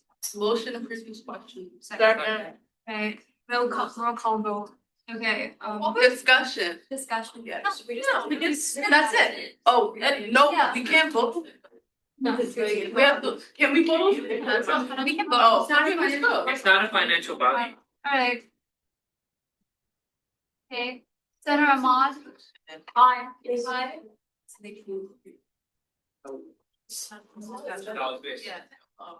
Senator Amini. Sorry, did I say that right? Oh, yeah, oh, yeah, aye. Aye. A. Oh, no. Yeah. Senator Guy.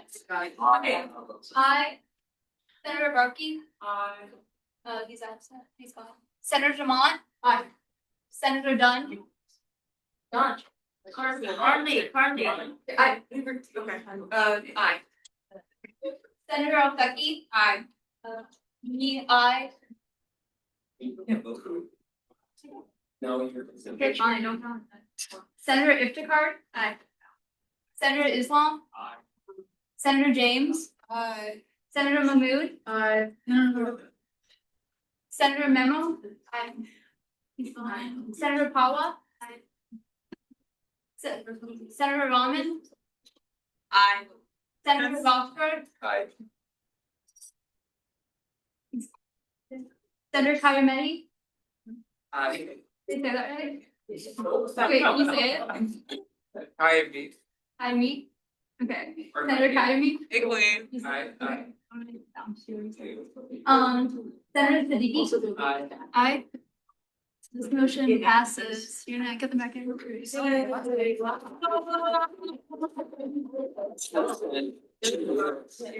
And also, guys, like, this doesn't mean that it's passed, it has to go through a special Yeah, we election. have to. Yeah.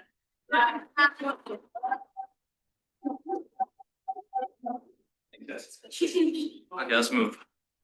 Thanks, Lauren.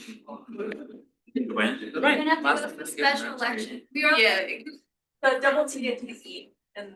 I don't speak any. Thanks.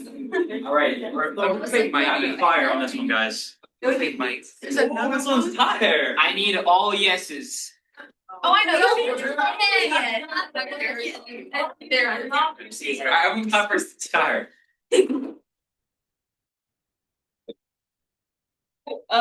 So this is pretty simple. Our amendment is to reduce the PBC requirement from 2 semesters of SEA recognition to 1 semester of SEA recognition. The logic behind this is that PBC itself is a pretty restrictive budget. You can only apply for $900 regardless of how much your attendance is. Well, we're hoping to change that, but like, okay, that's another point.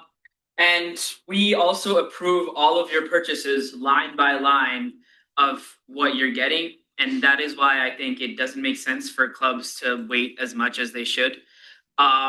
Also, it takes a good amount of time to actually register to be a club. So to go through the process of finding people who align with your mission and to form a club and to like apply to SEA to get that recognition is almost another semesters of work. So considering that you've already put in like a year's worth of work, I feel like we can do with like 1 semester of SEA recognition to be able to allow clubs to apply for a PPC budget. Also, a lot of times what happens is usually clubs tend to form in the spring semester. And so when they have clubs tend to get recognized in the spring semester. So what happens is they get recognized in the spring, so they can't apply for a PBC budget in the fall. They have to apply in the next spring, which means they can't apply for a line budget, which means they have to wait an entire other year to get a line budget, which also delays the process for them and for us. And to be honest, we don't want clubs to stay on PBC. We want them to graduate to a line budget. So yeah, this is to help that one. And yeah, also, this is not as like applicable, but we also want to have, we also just want to clarify the exceptions clause where right now it doesn't really say, it just says granted exceptions, but it doesn't say by who or like when. I just want to clarify to be able to give clubs an exception hearing, it is my discretion to bring them into the committee. And that's just being clarified here. So, any questions? Yeah.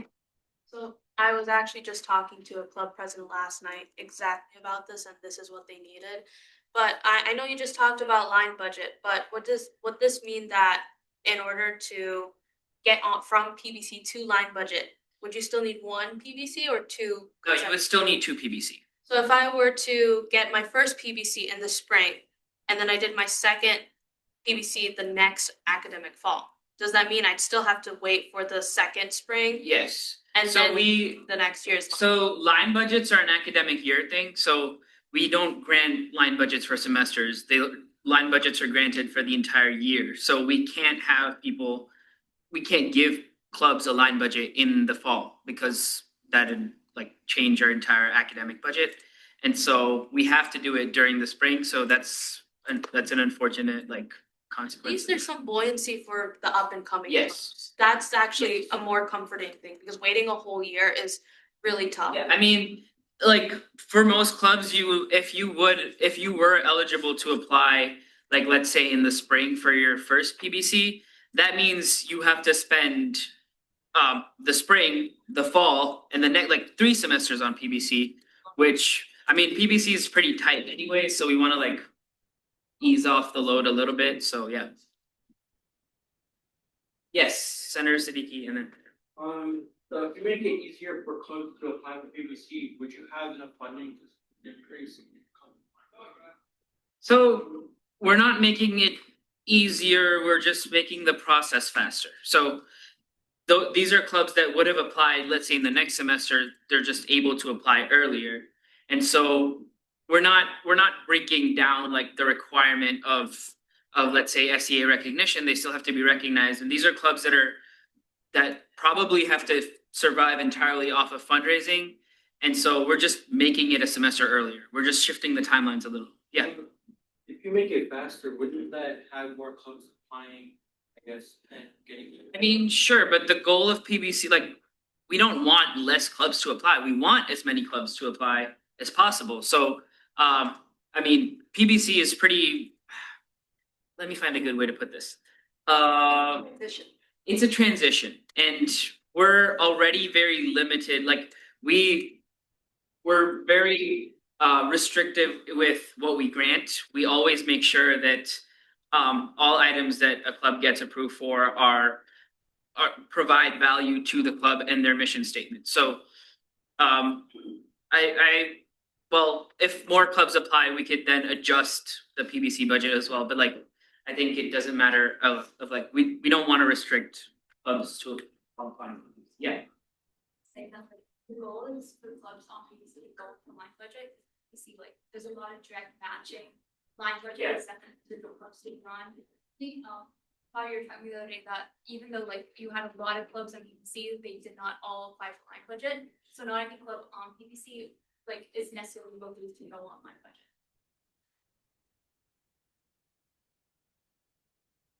Oh, okay. So, I mean, there's clubs that don't have enough of a budget or don't require enough resources to actually go on to a line budget. So a lot of clubs don't choose to go onto a line budget. And so, I mean, making it easier for them isn't gonna ease the load off of like let's say the student activity fee. It's just gonna make it easier for them to apply earlier. And so it doesn't really matter. And if need be, PBC is like flexible and we can work with as many clubs as we have. And we've in the past also had like 2 to 3 committee meetings sometimes a week to like manage all of the clubs that we have. And so yeah, I don't think it's too much of a problem. Yeah. I guess my concern with that is that if you have a lot of clubs on PVC with your current funding, I feel like you would probably run out on time. That's kind of a question of raising the staff and getting more money in the pool anyway, because the amount of clubs is never gonna stop growing, even if we do have 2 semesters versus 1 semester. If we just don't have enough money to support the growth. I mean, So last that's year- that's not a problem where like we shouldn't do this. It's more of like how do we get other sources of funding to support it? Last year we raised PBC. Well, we raised the PBC budget from like I think by like $10,000 or $15,000 because of the volume of clubs that were applying. Having clubs wait more isn't gonna ease off pressure because it's just gonna be the same clubs applying but a later semester. And so and eventually we can't stop their funding. So I mean we don't want to either. So yeah, it's just a matter of making it easier and less hurdles and having like okay, so from personal experience, if you're a newer club, you kind of have to survive fully off of your personal fundraising. And for like and grants, and grants. And so to have to apply for like to have to work hard from those like personal fundraising is hard for an e-board that's just transitioning into learning how to run a club in the first place. So I think making it easier for clubs to apply for a budget doesn't hurt anyone. In fact, it benefits us as USG to be able to say that, okay, fine, we're here to support you. Like, what can we help you with? Yeah. Any other questions? Any Yes. motions? Oh, go ahead. I would like kind of try to look what it says in the bylaws like about the exceptions because there is additional stuff still written about it. As you see, like it says like reasons including but not limited to. So there is like reasons for exemptions listed. Obviously like those can be it's in 6.1.2.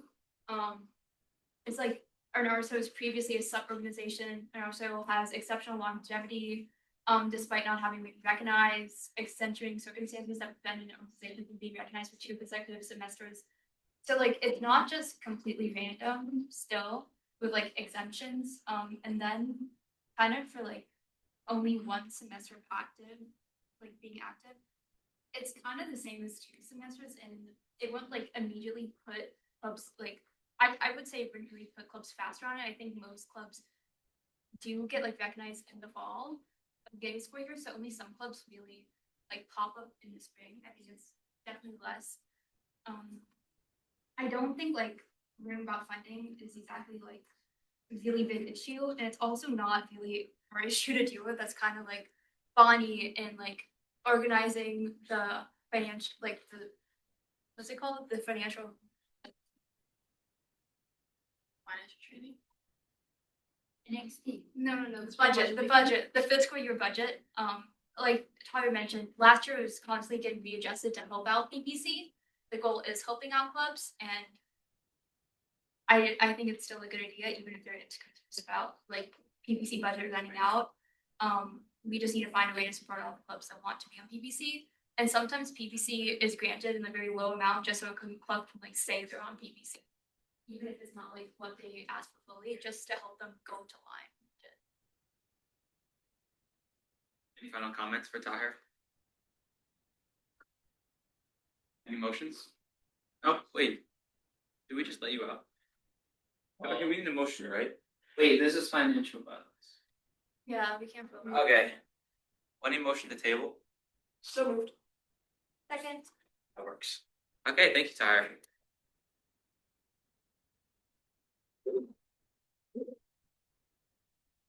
Okay, 3 down. I think 2 to go. Let's see. I'll be right back. I don't have to. It's not for like.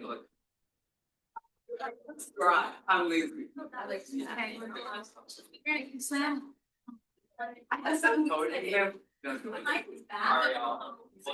Okay, all right. Okay. You guys need a second. That's fine. Okay, let's bring it back forward. Let's bring it back to the attention of the board. We know what this is. I hope you guys know what this is. Okay, this is the WE grant. You don't know what this is? Yeah. Okay. So this is the same exact resolution as you guys saw 2 weeks ago, not this week, not 1 week ago. Okay. We can briefly go over it again. Do we want to? Does anyone need a refresher? Very brief. Yes. Bonnie. Hi. Can you give a very brief refresher to the WE grant and what we're establishing here? Okay. So it comes. Okay, Senator Phantom. It's just some of SEA's changes they wanted to make to the WE grant bylaws. They just made it more specific about what you can buy with the WE grant, what you can get the WE grant. Honestly, I don't think we kept any change they made, so it's pretty much the same as it was at this point. I think The changes was looking difficult. so just that we highlighted. Well, we can go over it and see if you guys take issue with anything because it's pretty quick. Okay. Okay, the intended event and these. Okay, this is a fund, $100,000 for weekend and evening events defined by this piece of governing doc. Okay, it must have at least pending approval from ETA as events do. The RSO will not be eligible to receive more than 3 in 1 academic year and 2 in 1 semester. Okay, exceptions may be made at the discretion of the treasurer and SEA. RSO must apply for the WE grant at least 4 weeks before the intended date. All PBCs and unfunded RSO will apply through the Budget Grant Committee and receive approval from BGC. SEA will review and give recommended approval for requested expenditures prior to the Budget Grant Committee because they're the ones giving us the money. The WE grant, let's see. This is what it's limited to purchasing, right? Because probably we don't want them buying apparel with our WE grant, right? This is for their own events. It's not for covering that. Okay. Following factors financially need time it starts, costs that are already in place, and if USG can. Okay, we can give a maximum of 4,500. All promotions must have the SAF as all of them do. Let's see. Any leftover money that isn't spent from the grant can be put back into the pool. Everyone understand this? It's pretty simple as far as legislation goes. So this is something that's been established. Okay. Same here except for 5 and 2. So everything else is the same as it's been. What's highlighted? This thing. Yeah, and then SEA. This is what's in. Yeah, this will only change how it already is. Cool. Motions? Come on, guys. Any motions? Motion by Senator James, any seconds? Seconded by Siddiqui. Okay? I don't know if anyone wants to get out. Can I say something before? Yeah, go for it. I just wanted you guys to be aware that like with two, there's limitations and there are things that like clubs will not be able to apply for the league grant. Like one thing I'm thinking of right now is like gifts. If they want to give any giveaways, like even if any shirts that they want to give out, like the league grant's not able to cover it. Like I just wanted to make sure that you're aware. But if you want to go for that. Okay, again, I go up. Thanks, bye.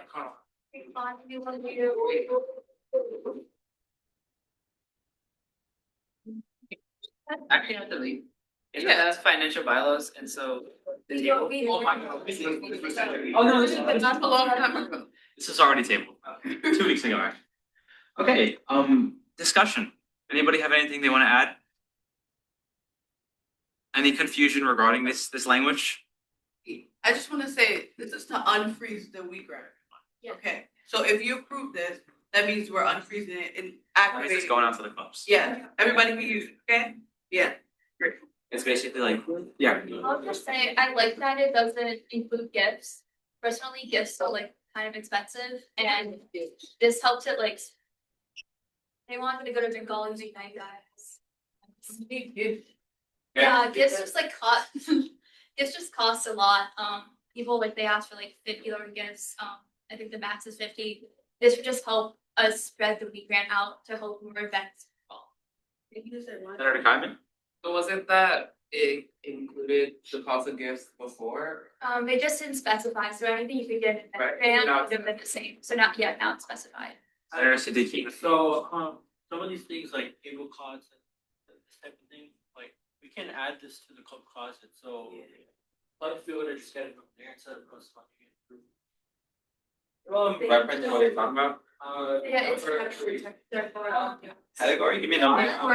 It's highlighted. Okay, It's well, the highlight. It's the third point, I didn't say that you don't have to like approve them for it. So. It's just like they can apply for it and then we can be like, oh, club closet. But also they might have something like special, like a special tablecloth or something they want.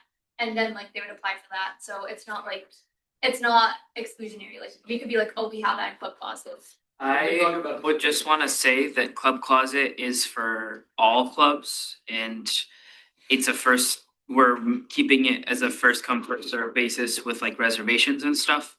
You shouldn't base bylaws off of Club Closet existing. One, because it's an initiative, it's not even like, we haven't even started yet. Two, you can't guarantee that a club's gonna get what they want from Club Closet, even if Club Closet has it in stock. So I would recommend not to whatever, but you know. Any final comments? No? Yeah? Okay, cool. Any motions? Second. Seconded by someone. Did you say? Motion seconded by Senator Alfaki. Okay, let's do a roll call vote, okay? Are we cool with that? Roll call, okay. Oh my god. Let's. Oh, Dave. Okay, I nay abstain, okay? Senator Ahmad. Aye. Senator Amine. Aye. Senator Arai. Senator Barkay. Senator DiNapoli. Oh, wrong. Okay, yeah, they're all gone. Senator Dimont. Senator Dimont? Not here. I don't. Okay, don't count her for that. I don't think this is an abstention, but whatever. Senator Dunn. Aye. Senator Alfaki. Aye. Senator Fanner. Aye. Senator Goldsmith. Oh, okay. Senator Iftikhar. Senator Islam. Aye. Senator James. Aye. Senator Mahmood. Aye. Senator Mabel. Aye. Senator Dimont. Abstain. Did I say Senator Mahmood? Yes. Okay, great. That was the last one I submitted. Senator Pawa. Senator Pucha. Not here. Oh my god, thanks guys. Senator Rahman. Aye.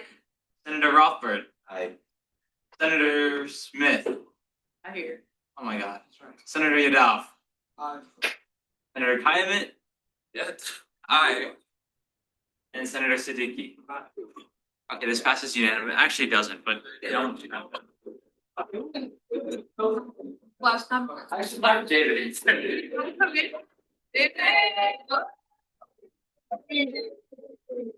to your meeting. I like that. Damn. Who goes up there? I like that. I need one. No. Yep.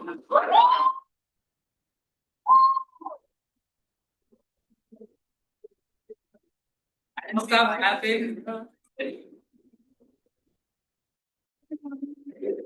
No, I'm not loud. Well, you're my tonight. Okay, SAB operating manual edits. Let's do this. So with Sebastian, you want to talk about these? You want a legendary rep to talk about here? You know what, let legendary rep deal with it. Come up here.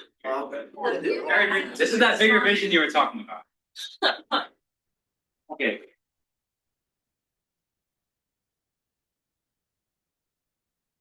You're saying that this is solely an update to add the committees. So we're not taking away any right to vote on existing budgets. You know what I'm saying? Not yet. We're kind of just establishing these committees into existence. So if we're really adding to things, we're not removing it. Yeah. Okay, that comes later. Well, Okay, go for it. like Russell just basically explained in front of all of y'all, we're adding committees. This time they're slowly becoming more and more detailed, but we're adding the events committee, which we all know, with all the event committees, Broth Regatta, Broth Fest, all that stuff. Now the new stuff. Our budget review committee will basically oversee the budget of SAB. You know how we have a really big budget. It's really important that we actually have people oversee this on an annual basis, and not just me in my office. I think, well, in my way, the way I see it is that for the future of SAB, if we have people who review it, rather than just internally within USG, we're also involving students. Now, students, they wouldn't be voting membership; they would also bring their input. They would basically cover all existing and new budgets, as seen here, all new event proposals and budgets presented to the BPSL, and then during the committees, and then before the SAB officially meets to discuss it. And this will be this is very important and should be taken into consideration.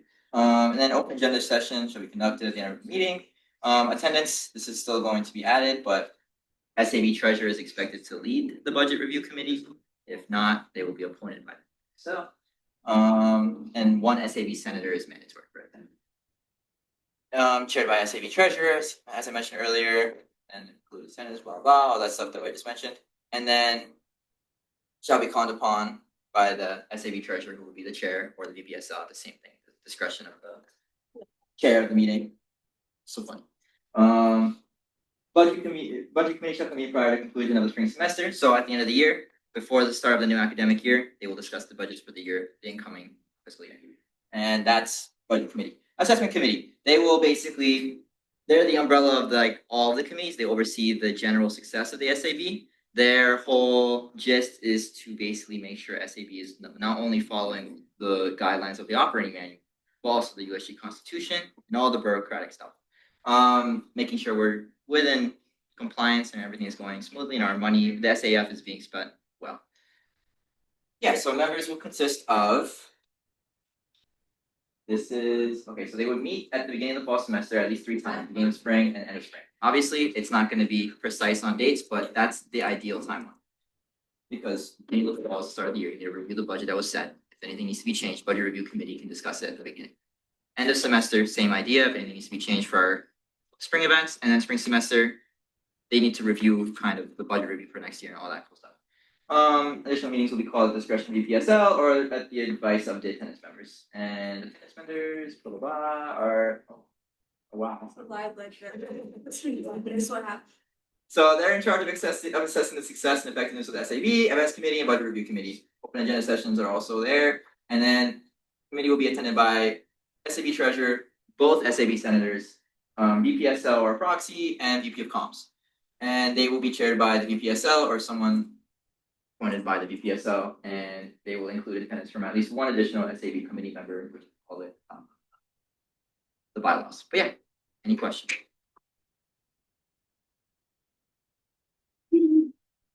Everyone please read through this and make sure they're good with how everything sounds, make sure everything looks like English. This new part is kind of rushed at the end of It's budget. really rushed on us, so And like, all the time, like everyone should be reading along, like making sure like you see what Make sure it everyone reads well. says. A lot of Reads like- activeness. Make sure it reads It's like used to last for years, so if you guys do have any questions or feedback or anything that you think might be concerning, please share it now. Because yes, because we're literally trying to change an entire structure and we're trying to make it better and more efficient. So everyone's input is very important. They waste too much time on it because we're using payroll. Is everyone reading or is everyone like cool? A lot of reading. Go ahead.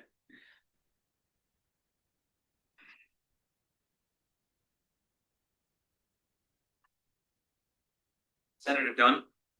Yeah, I guess my question is, I think, obviously right now there's two SAB senators and I'm one of them, but if it would make it so that there's three total, one in. No, so the way, I see where you misunderstood, but basically for each committee, ideally, one SAB senator out of the two should sit in on each committee.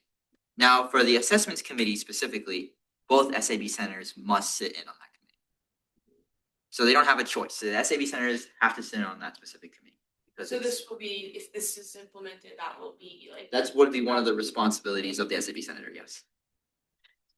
You guys are already slated. Do you think you guys are gonna have enough time to do it? Well, that's the idea. Will we have enough time? We need to find out. And ideally, I want to follow the operating manual to the teeth, and I'm trying to change it in a way where it's efficient. And in the future, we want to add more people as well to SAP. It doesn't have to be just my current ones. Because if we have more people, we won't be as slammed as So just to clarify, you're not gonna be electing any other senators to be part of SAB for this? It's just gonna be whoever's in your team now? That's now. Okay. Will more SAB centers be added in the future? It's very much a possibility. Okay. That's actually something I'm thinking about. Yeah. We're still gotta iron that out. Yeah, I was just making sure. There was wording somewhere that confused me. I found. We should get like suggestion access as group. Yeah. I gave everyone editing access. Someone switched it. It's okay, mention it verbally, Yeah. and this is just something My that best here, they'll listen to it. we'll listen. You have a question? No, I was gonna address Senator Siddiqui's like concern.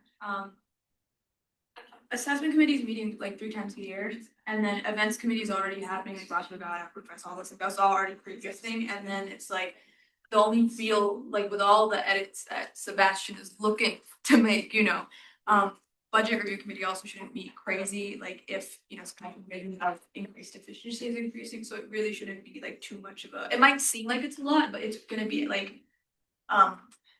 yeah, like it shouldn't be that much. Also, I'm gonna quickly add that, I don't know if it was last week or the week before, but we added that SAB meetings will be held to the discretion of the chair, which is Sebastian. So traditionally, while they might have been expected in the past to meet maybe bi-weekly, this in comparison means that they'll have relatively either the same or less workload. So I wouldn't view it as kind of piling on their plate. It's more just an adjustment of what's on their plate.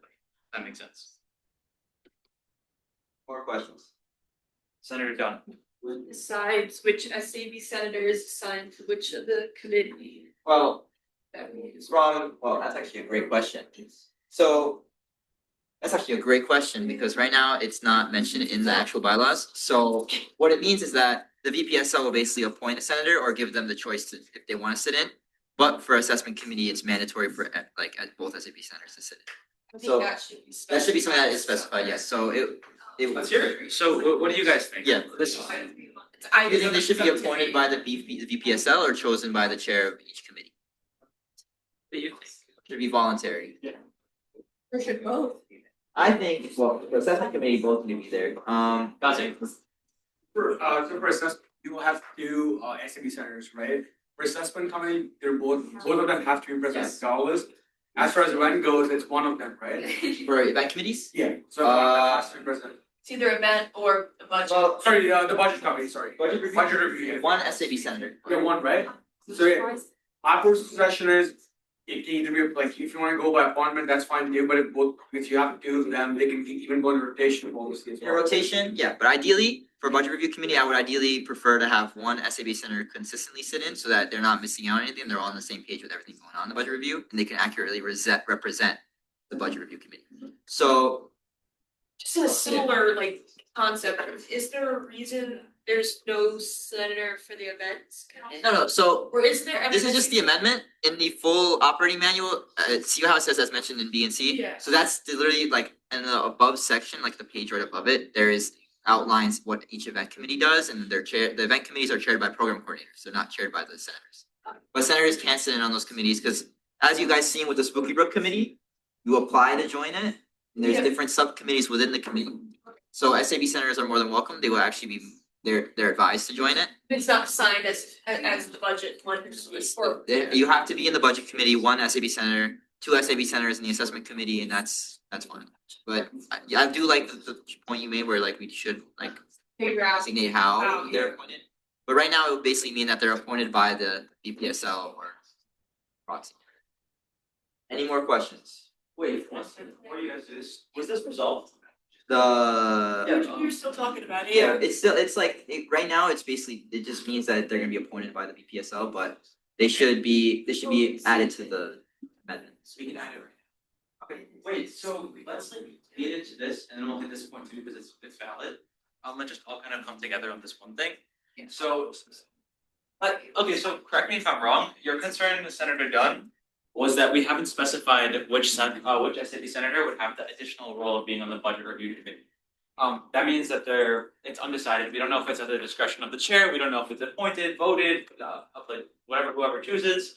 Maybe that should be outlined. So we're gonna do this kind of casual. Do we have a preference? Can I You give a guys think of suggestion? something? Can I give a suggestion? I think based on how the structures are just general convenience, appointed by availability. Yeah, that's why. By availability. See, but can I mention as one of the current SAB senators, also just like, what if I genuinely don't feel like capable, like that's not my strength, so I guess I think they should have the say to be able to turn it down if it's not fitting their skill set. So it should be a discussion between the VPSL and the SAB treasurer and the two SAB senators and discuss it. I just think you should be able to say The turn choice, it down. the choice, yeah, okay. What do you think? You're another SAB senator, so your input matters. Okay. Anybody else? Does this take, do you guys still want a discrete change in the language, or do you think that kind of? I feel like at the discretion of the VPSL would just be more consistent, like language wise. And the other thing is like that sentence on its own essentially implies that it is down to availability, like unless, I don't know, you get like a sure VPSL, you know what I mean? Like at the discretion, it's very complicated. Okay, so no, not like that. That's wrong language. Yeah, I think that makes sense because By availability or appointed by at the discretion of the I VPSL. think which the discretion Yeah. makes sense because like you said, at the very least, the SAB senator will have a conversation with the VP of student life and then Yeah. At the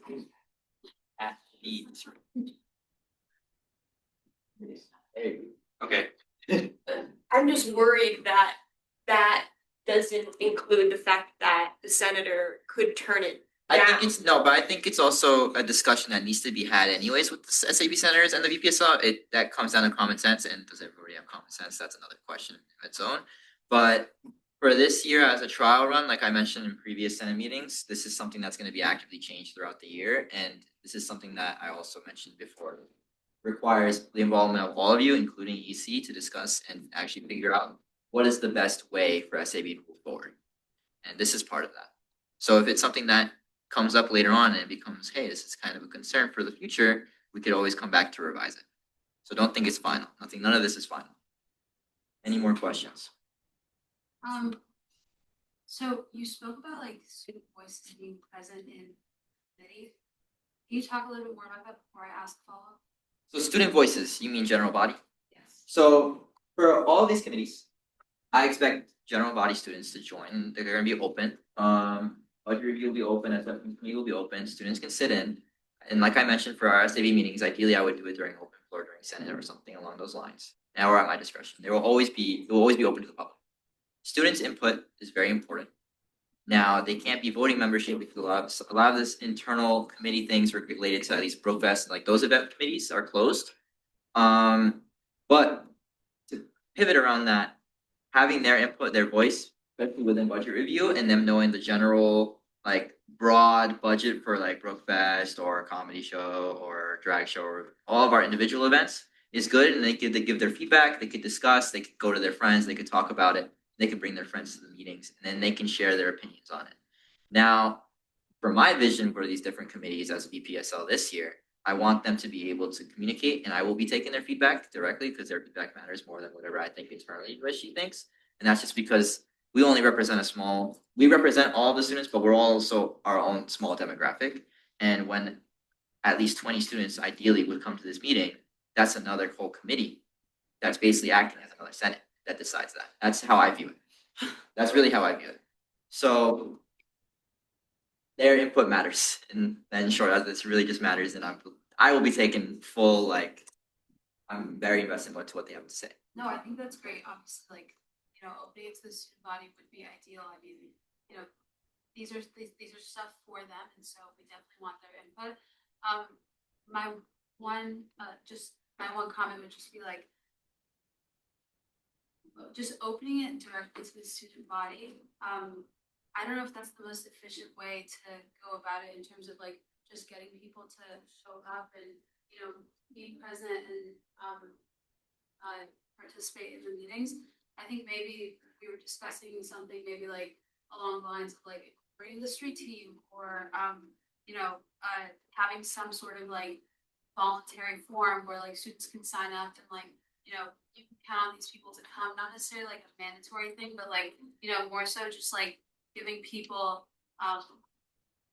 you know, just kind of prioritizing their presence at these meetings, just so that we make sure that people are actually showing up, so that it's not just left up to chance. Like, you know, for one committee meeting, 20 people show up. For the next one, there's like one person. You know. So my belief on that is, if you really care about what's going on campus and want to get involved, you would sit on every committee.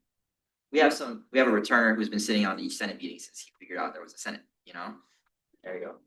So he's an example that shows that if you're actually committed to being involved on campus, you will go the extra mile to do it. Now, I can't make all 18,000 students come to these committee meetings. I can't make all 18,000 students sit in this small Senate room, right? But I would encourage them. We would obviously have to post, like, really encourage them to come show out on the Instagram socials, market it, because these student activity fees really, like, our traditions are run by the students and they need to see it. If they're not interested in finding out about it, they just want to go to another event, that's on them. And they can't really, but at least at the end of the day, we could say that we gave them the option to come see these, to see the back end of it, to learn, to get involved, and figure it out.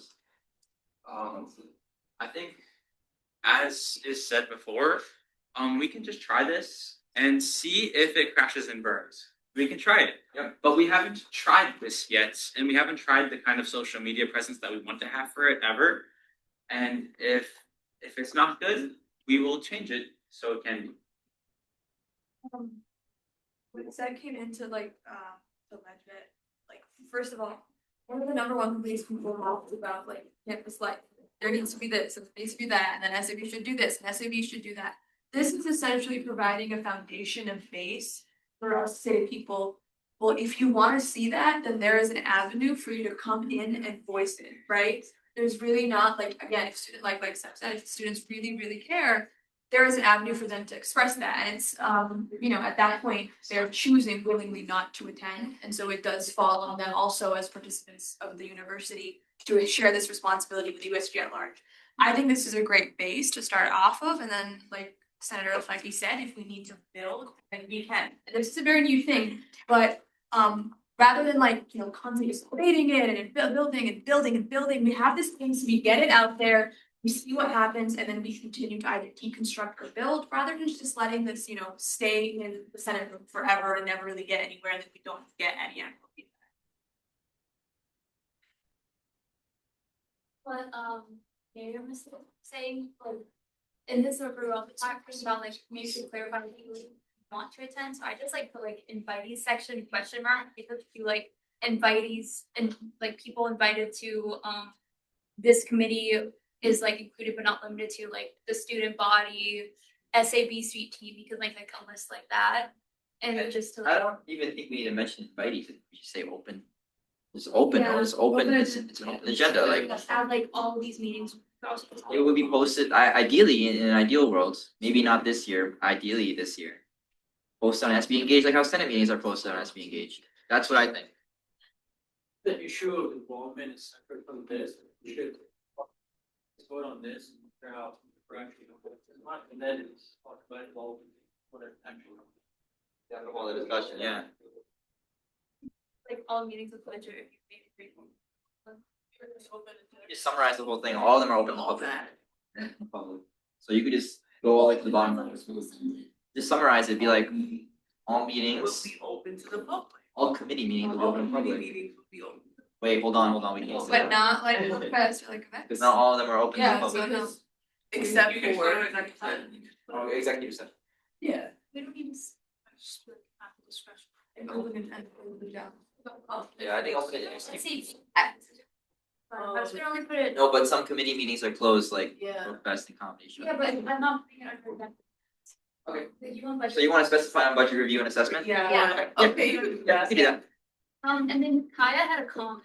I think my- Oh, it's like a wording thing where like, it's just like clunky wording here. It's not like the budget committee shall be chaired by the SAB treasurer or someone selected in their proxy in their absence, but like we've already outlined what proxy means earlier, so like you can just say it for their proxy, I think. Okay, yeah. Words. That sounds better. I love live legend.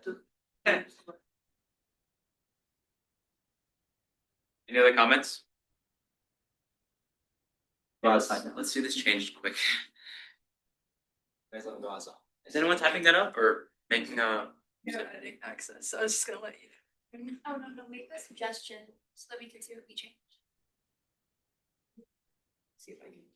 Like, I've been keeping everything. You know, that- as a suggestion. I feel like Oh, it's there. Love it. Okay. Okay, I assume there's no more comments. Any motions?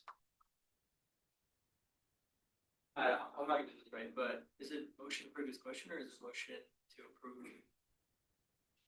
Motion to approve what? Motion to approve, and then when we make, go to make a vote. Then you read the title. Yeah, just so we're all clear. That's perfect, yeah. No, look. A motion to approve a resolution to amend the state operating manual to add special ed. It's seconded by Ahmad, just because I heard you most. Okay, you can go.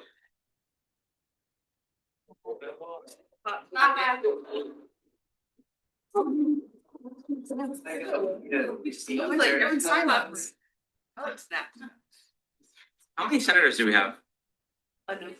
Enough. Yeah, we're cutting it close. So we're chilling. You guys let me know if I make a mistake. I will. Okay, roll call. Edwin, are you here? Oh my god, I'm so sorry. Okay, discussion. Is there discussion? You can't vote. Any discussion? Any clarification? Thank you.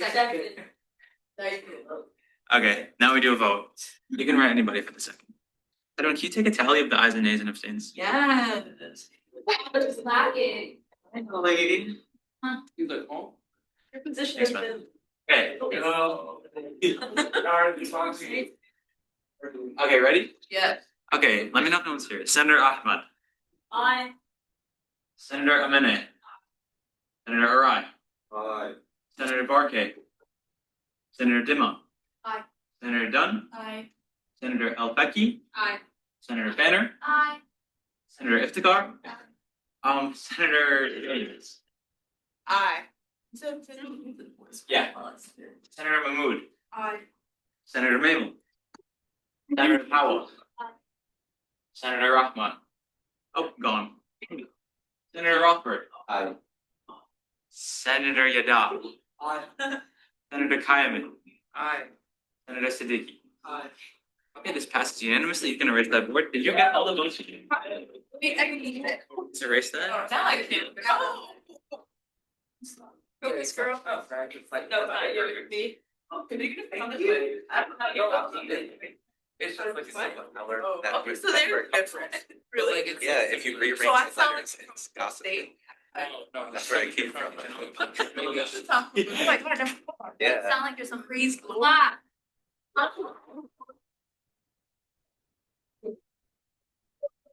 They don't sound like this. Okay. Do we ever clap when it doesn't? Well, we should, that's, I mean, no. Which We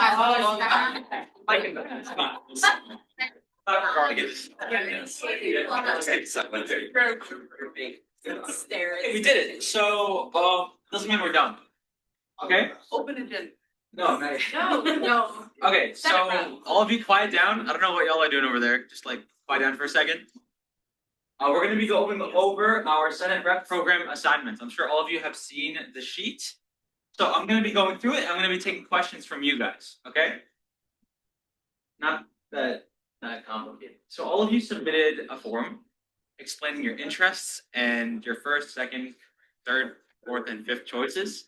I'm hoping all of you did get something on your list, and if you didn't, let me know. This is pretty simple. What we're planning to do, and I'll have an in-depth presentation next week on this, and we're going to roll out on Monday. All of you are going to open a G-chat with your respective group, and we're going to have the emails of the leadership in each respective group, right? We're going to ask them questions, you're going to introduce yourself, and every time those clubs come to Senate, you're going to come out, shake their hands, introduce yourself, and advocate for them on the Senate floor. It doesn't mean that you're going to abstain per se, but it means that you know their struggles as a senator, and maybe you have this window of knowledge that you wouldn't have had otherwise. Okay? Many categories they make sense. Athletics, faith, I believe, STEM is a big one, art is a big one, culture is a big one, right? But there's also some miscellaneous ones. There's gaming, for example. What I'm gonna do, and I'll send it in the Senate chat. All of you can switch with another senator as long as you DM me by Monday, both of you in a group chat saying that you'd both like to switch. Confirmation with both of you guys. You guys can switch, okay? You can't still be on an e-board of a club that you switch into. So if Simpson wants to switch with Fanter, but he's EC of men's lacrosse, he can't do that. That makes sense, right? You just can never end up what? Isn't he on ice hockey? Yeah. I don't know, man. Oh, but that's. It works. He's not e-board. If you're e-board of a club, you can't be the mentor of that club. Also, e-board is the only, okay. Okay. Yeah. Also, English Pound comes up twice. No, English Pound comes up twice. Okay, there we go. Sorry, No, I need that. Before I forget. Who's up there twice? English Pound. English pal? They're in mine and in meetings. Oh no, on mine. Heard there's Sorry. 3 of them? No, they're mine and Sophia's. Yeah, sorry. Oh, okay. Also, Pocket Theater also comes up twice when. Now we're talking. Okay. Yeah. Share custody. It's like a child. Dude, can I get Pocket Theater? Now, well, this is like stepchildren. I think we shared. Share custody. What for? Keep it in, bro. Dude, I have control of too many things. I don't like it. Because I think we also. do English pal ones and then my We do. Yeah. I I also have let's see. Pocket Theater. Yeah, we both have. So I'm sorry. Like, what's in that?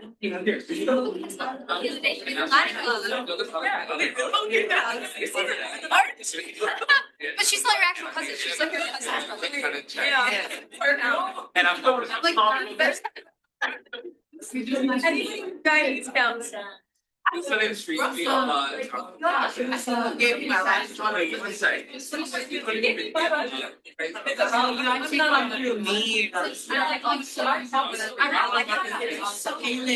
don't know about this one. Do you guys like your choices? I was gonna say. They're all. Do you like your choices, guys? Okay, guys, Josh, anyone have questions for me? This is complicated. This is a whole new thing. It's a very pilot thing. What's up? When we create those G chats, Yeah. obviously it's gonna be a place where they can come to us, but how should we kind of introduce the program? So I will give you guys a script for the first word. So I'll make these chats. Maybe I'll introduce myself first, saying like a very blanket statement that I sent to all these clubs. It's going to be me and Taher in these chats with all of you. So we're gonna have 25 spaces, probably on mute on our computers, but maybe not on your guys's. And next Thursday, once these are all set, because look, I just heard that there's duplicates. I've heard that maybe there's been some problems. We'll fix it. I'll update you guys on it. And then Thursday, I'll give you guys all a presentation on how specifically we're going to go about this, specific messages, specific things on my end, what to expect for that upcoming Monday, the 22nd.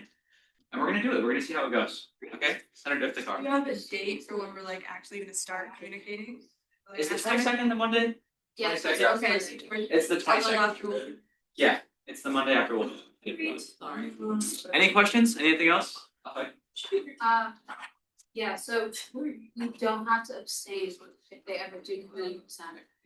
Yes. No. Is that a blanket statement? Is that? It depends on your individual subjective connection with the club. I'm gonna say, like, if you're very close with all the e-board and you're good buddies with them and you're in the club, that's one thing. If you're just a member, it's another thing. And Tyler can expand on this, but abstentions are very iffy with Senate. And there's a law against doing things that, you know, is the law the one that states that you can't you have to abstain if you're a part? if you like. Do you have to be part of it? It's up to the discretion. E-board, you have to. If you're, it's mostly just like, if you feel like you are biased against the club in any way, you should abstain, and if we find out that you didn't, then there's grounds for. Chief Justice Alpo. Sorry? You still have to. You still have to abstain regardless. You think if you're in this. Let me check. Okay, that's fine. Check. Is it? It will be clarified. Two different things. That rule has been here since I was a freshman. Okay, if you're part of the club at all, or what if you're not part of the club, but you're representing them on the stage? Is there anything on that? No, I think that's fine. So, can everyone do a quick bylaw check right now? If you're part of a club, do you have to abstain? No, but No. I would have like user discussion like for best friends with everyone on the board. Of course. Yeah, no, that's what I'm saying. It's very user. So. Just ask like you're as long as like you're not in the keyboard. Yeah, it's fun. Okay, first Bonnie. Oh my God, 4 EC members. Treasurer Wong. So it isn't really financial bylaws, but well, like if you feel like you have any kind of like you're good friends with them or it's your roommates, like we wouldn't suggest against it, but just because like instead of students, there's so many other people that can replace your position, and you know like we don't want any debate that can happen between clubs, like unfair and such. We want to avoid those situations. Who else? Stuck here? Well, I feel like I'm not adding too much, but it's basically very subjective. So if you feel that you cannot make an unbiased decision, you shouldn't vote. If you think that if you're even inclined to say that, oh, I know this person and like I'm gonna vote, I'm gonna try and be unbiased and that influences your decision, you should still not vote because again, your job is to make sure that you represent students and the students that help you put you in your position. So you probably should respect their faith in you and make sure you don't make like personal decisions based in your position. Okay, Admin Director Joyce. I would just keep in mind, there is a conflict of interest statement in the procedural manual. I don't know if it is accurately reflected, but it was something that was passed by the Senate in the spring last year that would directly prevent you from voting on any measure relating to the club that you have a stake in, so. Okay, so can you like It considers being an executive board member. The thing is, it's not in the bylaws on the website, it's in one of the amendment docs, so we need to. Okay. Yeah, fix that. Specific wording. I can find it. No, I. You sent it in the chat, alright? That's it. Let's quiet down. Yes, Samara, I don't think you guys please sit, please. I was gonna say that like GPS, I remember like I was like yeah. So it's conflict of interest again. Okay.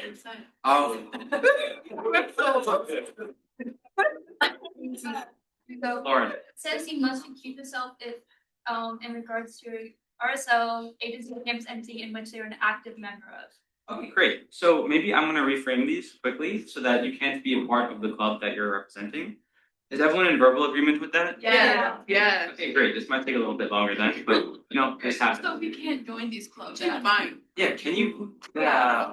As long as it's like like one of the. Okay, then it's one thing to abstain. You can abstain while representing. Yeah. No? Like maybe just another abstention. Maybe you should abstain if you're not personally doing this all the time. You can keep these As a senator. If it's an active member with okay, Sam, quiet down. GBM. Guys, quiet down. Chief Justice Sappho, very quick. I still think it should not be allowed. You can still influence other people's perspective on the issue at hand. So I don't think part of the community the best So you're suggesting that you should You leave? might say something that could just change someone else's mind from just voting for what they might not want it, like they didn't want to vote initially. So I don't think you should still be a part. Can I do an informal vote from you guys? Yes. Okay, there's two options here. Let me know if there's more.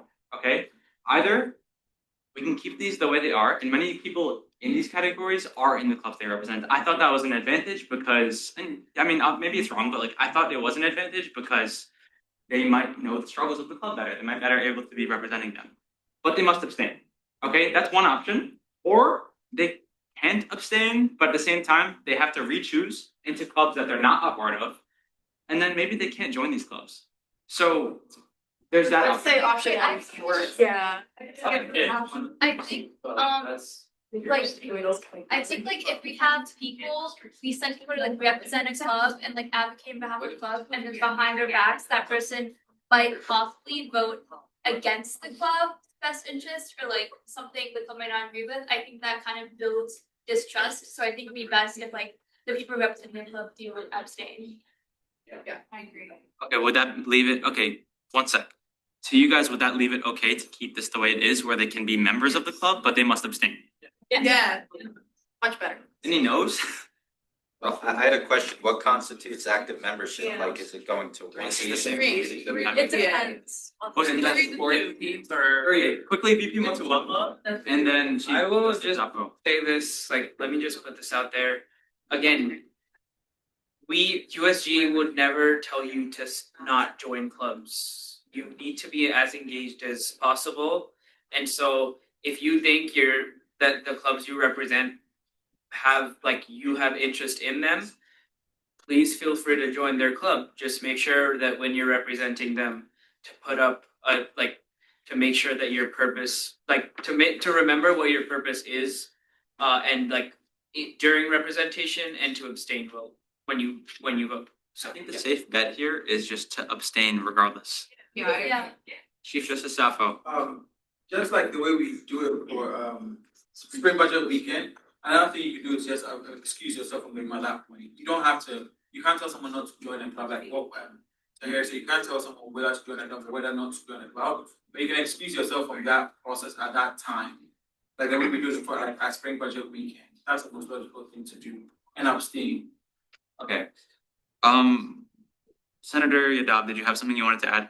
That's a good question. So, it is a similar scenario during spring budget weekend, right? So what's the policy during that? Why don't we say? During spring budget weekend, I assume it's just recusing yourself or abstaining. It's recusing yourself or abstaining. Just look for someone else. It's kind of the same thing as it would be during. You're not in that room. You can't be in that. that room. Senator Fenner. But I actually think it's like an advantage of people like representing your club do attend like some of those clubs events and meetings. Because a lot of times when we like talk about clubs that come in, we're kind of confused about how the event actually goes down, how they usually run meetings. So having someone who's like actually seen it happen would be such like huge insight into us making decisions. So I think it would be best if they are like technically members of the club and like, yeah, like. Okay, so just verbal agreement from you guys. Keep it the way it is, but you must abstain. Yes. Okay, anyone from EC disagree? So my question is, we can still trade with other members. You can still trade by them. Yeah. Just both of you have to DM me, and both of you must send a text saying, I'd like to trade with the other person, and we'll make a switch, okay? You can't be EC in those clubs though, still. Okay? Cool. Anyone else have any questions? Okay, thanks. You'll see a lot more and you guys actually like helped me out here. So we're gonna work together on this, but on Thursday we'll have a slideshow and just make sure we all know exactly what we're doing here, okay? Okay, let's go for this. Anything else? So we're gonna move into announcements. So if you have headshot makeups, contact VP Rajput. By a raise of hands, do any of you have makeups that you need to do for headshots? Okay, a good amount of you. Do you need? My rainy ones, I started. What? I got sick. I didn't go to. Did you want to see which ones needed headshot makeups? Did you want to like take note or you're chilling? Oh, just email me. We're doing them 12 to 2 tomorrow and 12 to 2 next Friday. Perfect. But let me know, like, Okay, in advance. don't show up. Yeah. Is everyone cool on that? Yeah, treats. Yeah, thanks. Okay, everyone's cool in pictures next Friday and this Friday, okay? What else? Heritage content initiatives. Who brought this up to the agenda? Actually, was this you? Yeah. Did you bring that heritage content initiative? No, Oh, great. he's involved though. Yeah, I am. So help me out here. I don't know what this is. Okay, yeah, no, so I came into UA the other day, but this was something that me and Chief of Staff Peg Day thought about because it's Hispanic Heritage Month from September 15th to October 15th, and this was something I had in mind through the summer, kind of highlighting like the different diversity months. And this is the first one. So he's majoring in Spanish and he has some connections with like the Spanish department, so he had emailed the department head. We're waiting for a reply, but we're just thinking of some content to put out for Hispanic Heritage Month. And then also in the future months for all the other heritage months. But if any of you guys are interested, let me know so I can add you to our chat. It's not gonna stop here. We'll be doing them throughout the year. And Senator Elfecki is also involved with that. Okay. USG merchandise form. Let's talk about this. So this is not the old merch. This is not. Is anyone wearing the merch? Yeah. All right, that's great. It's not that. So It's something. it's better. First, it's pretty No, jacket. No, It's like bright red, but jacket or with red. I like the jacket. I like We're going to be getting a jacket. In the Can I jacket. show the statistics for who voted on what? That's not bad, right? it closed on Monday though, so it might change. No, that's cool. That's interesting. Okay, very quickly. Shush. We're almost done here. Okay. Yo, Mariam, you guys quiet down just for a second. EC, can you guys quiet? Oh my God. Guys, please pay attention. Guys, pay attention. Okay, this is new merch, so it's not old merch. It's not exactly what Kaylin's wearing. We're trying to get something new. Okay. It's a hot topic. I know it's a hot topic, but chill. Okay, so it's a new piece of new merch. Last time we had this come out, what Kaylin is wearing, this was last spring after Brookfest we got these. So it was kind of almost in a way a parting gift for our last EC. Not really, but we all bought it ourselves. A lot of you guys don't have it. It would be nice to have a unified merch. So I will be purchasing. A lot of our EC will be purchasing. A lot of people with what Kaylin's wearing will be purchasing this. So this is a whole new line. Okay. So it's not exactly that. We're gonna try to make it a little better quality material, a little better stitching. Yeah. Guys, edit your responses so we don't. Most of you wanted a quarter zip. No. Edit those responses. What? It's not. Yeah. You can change your Guys, mind. let's stop peer pressure. What's going on? I'm sorry? I said, let's stop peer pressure. No, Miriam, we can. Y'all can peer pressure after the meeting, but quarter zips are winning. So most people are in favor of either black or navy, with red as a close like third. We'll be doing black. Let's see what the people say. Logo will be red. I will make sure that whatever wins will get it. Okay. Okay. So it's due Monday. It's due Monday. If you didn't fill it out, fill it out. Senator Udall. Fill it out. No? If you wanna edit your response, you put in the sheet. Yeah. Is it? I heard it's not editable. I thought it was. So Well, The settings and like let people edit their response.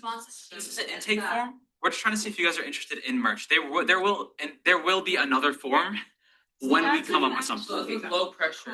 Now, but of course, if you want to change your vote on something, if you want to change your vote, like It's on. if you want to change your color vote or your outfit thing vote, text us. We'll do it. But like, if you want to change the way your name is written, don't worry about that. There's gonna be no. Yeah, that's, Okay. that was just again, Just have some sense with this, okay? the only thing we're looking for right now is what you want in color. We just want to see if people are interested. So people seem definitely are. people are interested. So okay. Any last comments? No comments. Any questions on this? No. Let's see.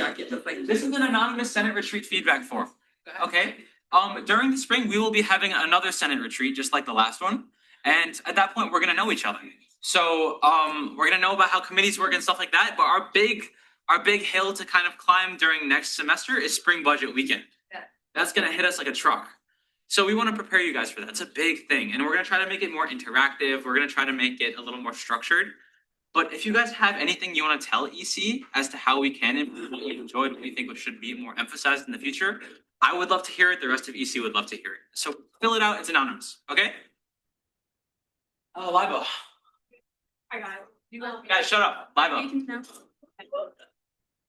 So I want to let you guys know that you're always welcome to come with me with content ideas. Me and Lauren actually filmed something yesterday, and that was completely her idea, which I really appreciate. So let me know if you want to be on the Instagram, the LinkedIn, like whatever. Like let me know, we can do it. You can also film things with each other and then just send me them. I do ask that you let me know that you're filming them and just when you're filming, so I can plan it out. But please don't shy from that. You can definitely make content and do.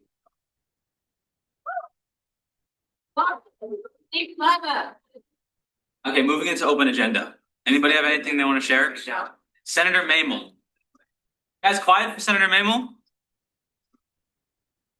I just want to bring attention to Speedback. I heard recently that they started charging now for rides to the hospital.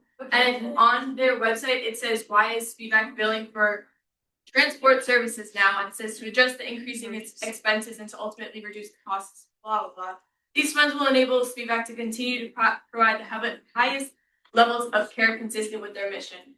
And if you look at the academic year budget for this year, they got cut 20 grand. So I just wanted to bring that up. I have been in contact with Speedback to kind of understand the issue on if this is actually like how much they are charging and really the specifics of the situation. But I kind of wanted to bring it up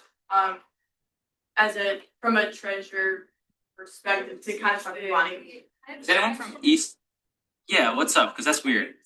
Suffolk County law that like volunteer ambulances couldn't charge. I might be wrong about that. I work for a volunteer ambulance, so the county in charge of transport, so yeah. That's not Quickly, Senator Yadav, but I'd love to talk to EC about this. Do you have any updates on this? Because like, why are they charging? Like, how much was it?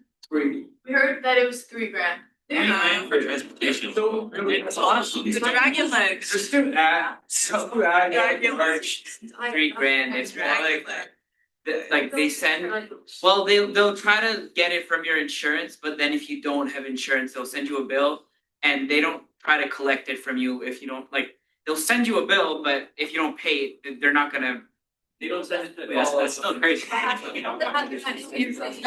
Senator Yadav. They're not gonna follow up on it. Is what they said. no, just to add to. Everyone, quiet down. Quiet down for God's sake. Just to add to what Senator Mamel already said, the bigger problem with this is the fact that, like all of us sitting here were equally surprised when Senator Mamel brought it up. The problem is, so I personally work at Campus Rec, and till this day, even like the last training session we had, and I think it's the same for Campus Res as well. All of us have been informed to convey to students that SPVAC is going to be, it's a free service to get into the hospital, right? So firstly, it is a really big point of distrust between you and the students who I would give advice to when it happens in that scenario. So that and the other problem being the fact that most insurances usually don't cover all ambulance services. So a 3K charge is really big on that.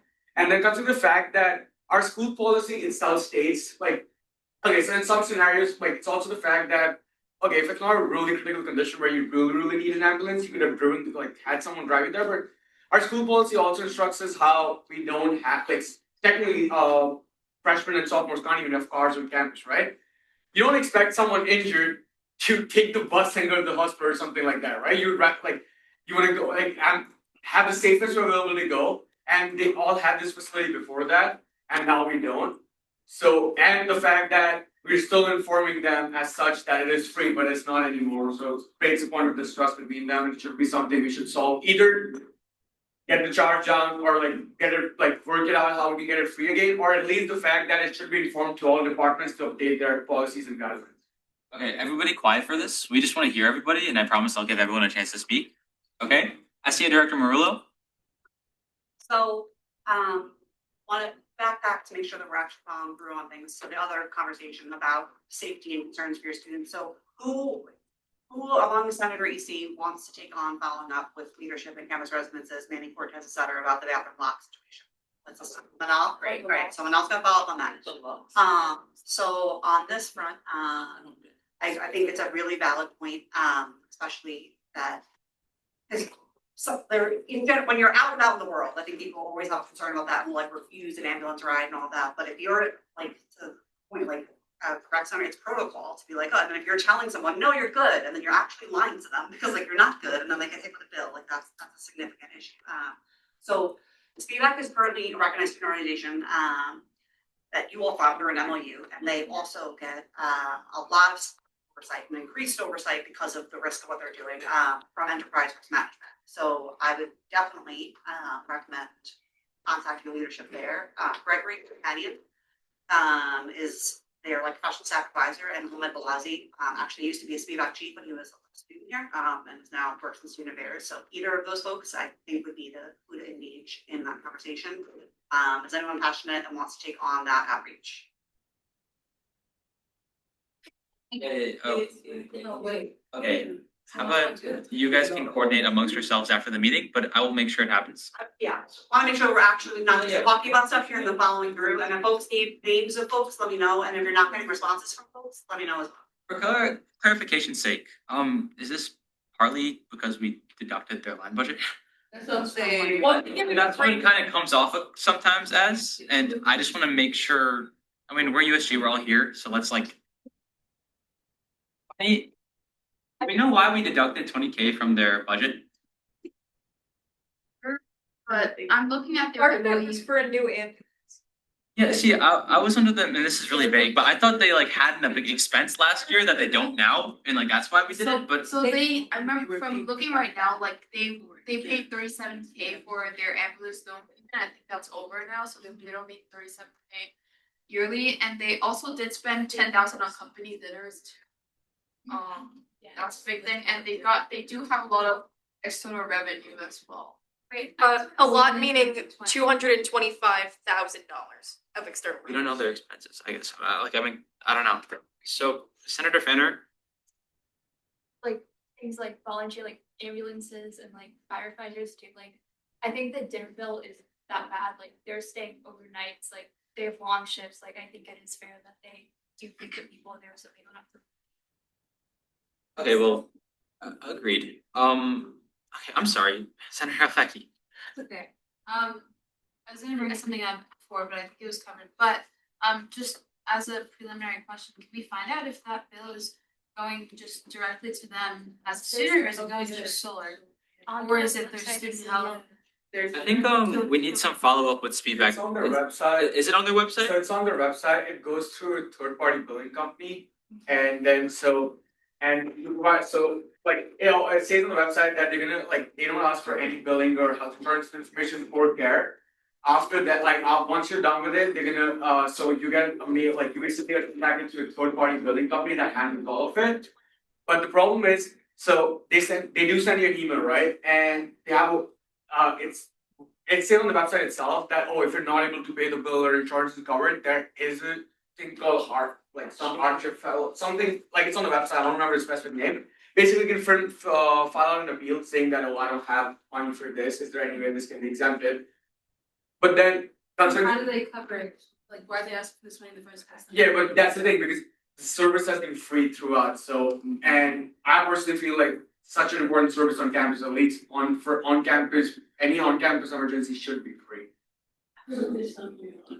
Okay, let's create an actionable plan then.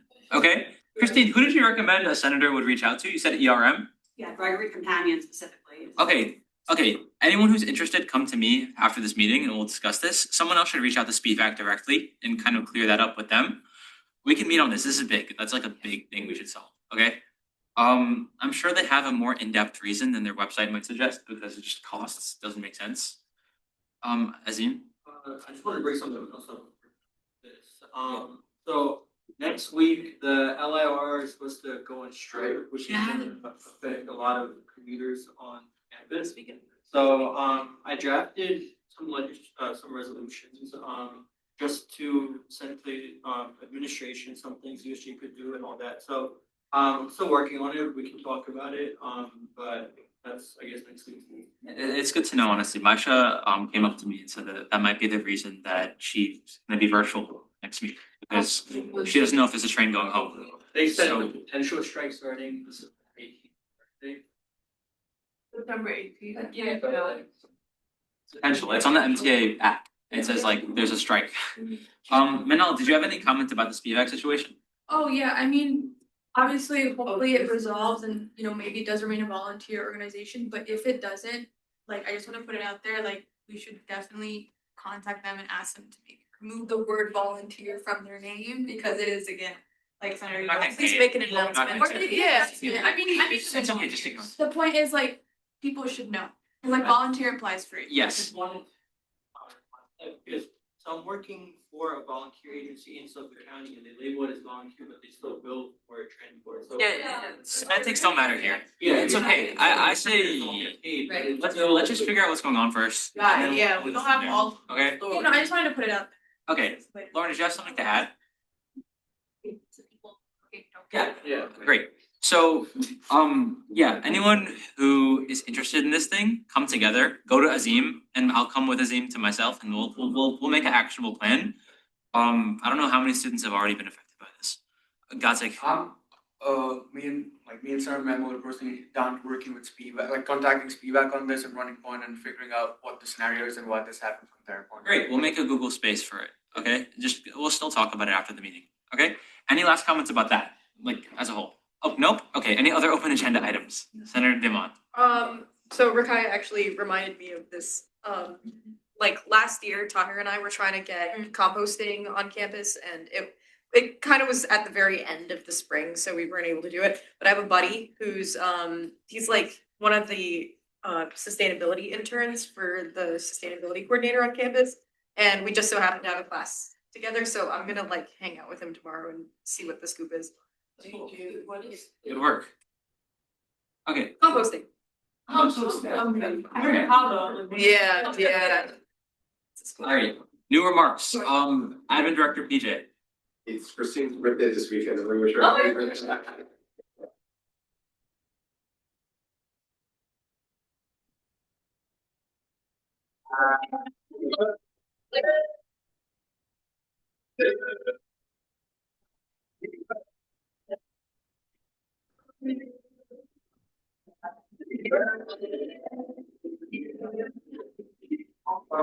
Gonna say.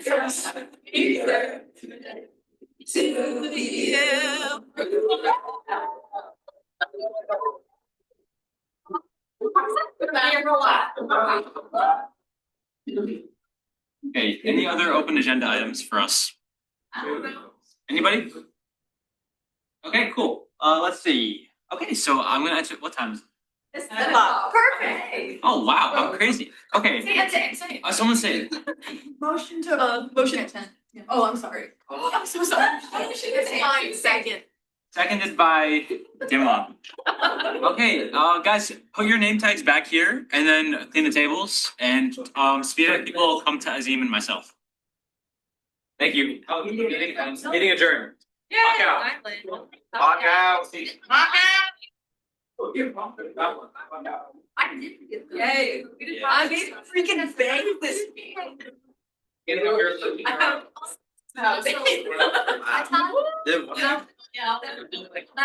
you racked up all? No, we're not. Wait, Are you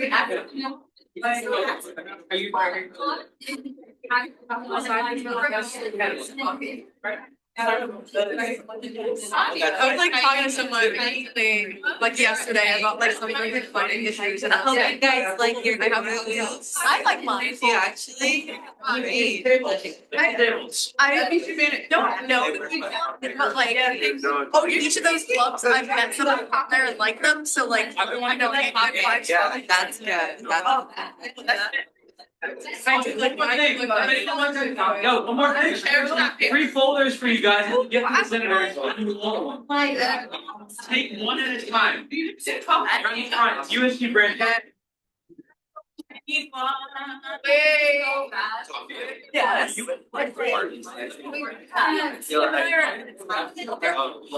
I just I really should have I spoke to her a little. Like some really good. Yeah, that was my buddy.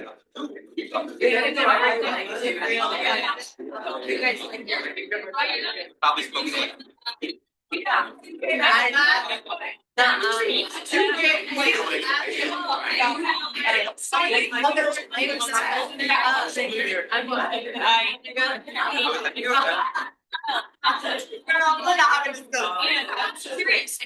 Yes.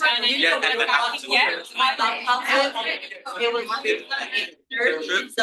was that's the only reason that's it. That's the only I don't remember you going there. I don't know why. That was I was hoping to walk that day. I was locked in on other shit. Yeah.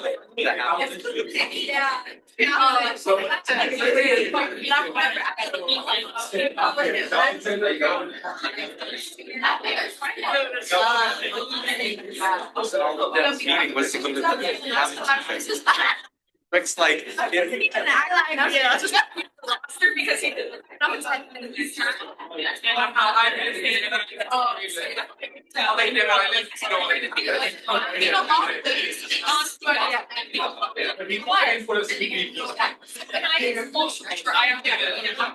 Even came up with the damn stuff. Project copy.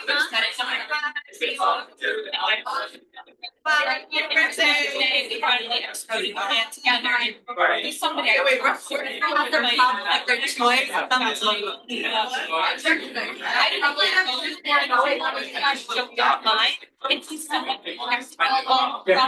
Anybody who could do that, so it's like, if it's an email from him, it's like, I can get it. Right, the problem.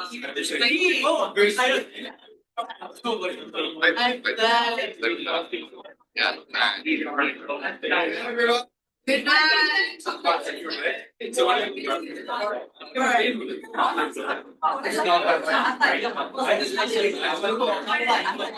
And it's actually done something that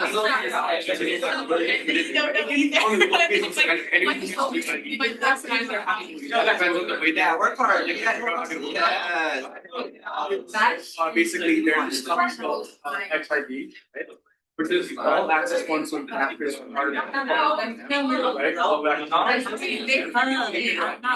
Say something.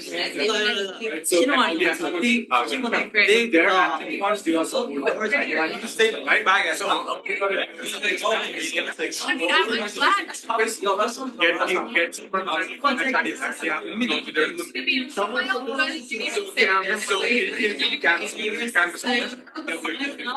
Depends on. Yeah, which falls under ASA, it is a separate, yeah, it falls under ASA, but it's like a part. Like among the sending members, but it's a collection across the school. Yeah. Oh, yeah.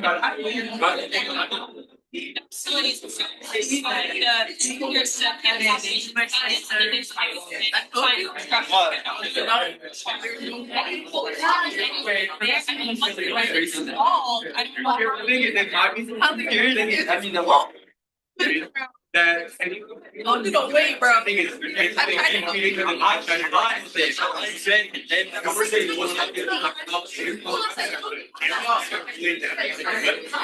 like sports. So, you know how it's the meeting, we have to like, like you say. Looking at us, listen. Listen. Now they laugh.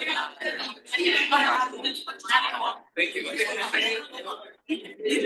My besties. We're just like $5.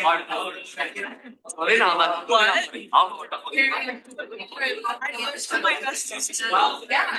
So then what happens to the people you know? Wow. So I swear when I was in graduation, I swear when I was in Virginia, she was like, "Oh, I felt your aura when you go by me." I swear she said that.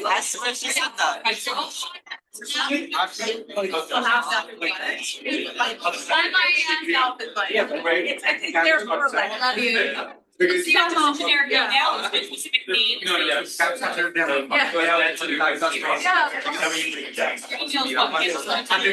Basically, it's like. I think I was doing it. If we don't respond, that's like, that's something. You're responsible. I have my car here. Oh, yeah, so what's the cost? It's 24 hours, about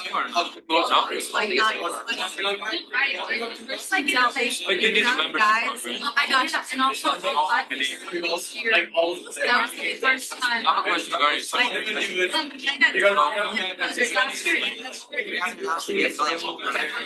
yeah,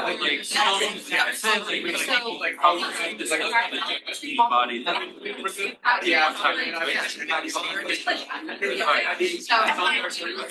I see either understand and know stuff.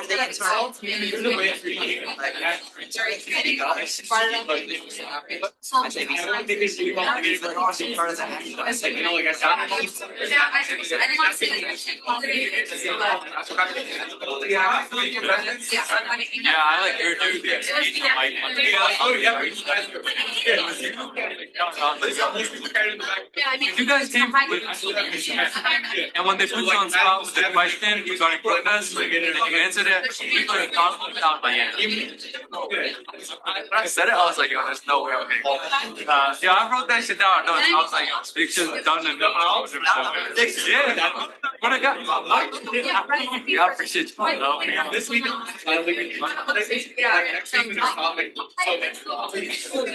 Got y'all. I'll try to spot you stealthy. That's the kind of vibe.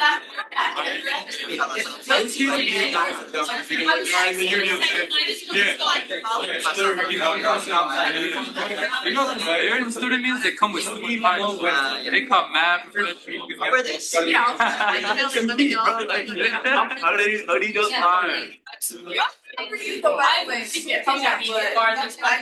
Okay, so yeah, we can figure out the downward. Because it's like when you're all like you on campus like that, you're on reach. You guys are students. I can tell those walk up to me and talk to me honestly. That's true. Yeah. And the thing is, it's I'll let you know. It sounds good. Yeah.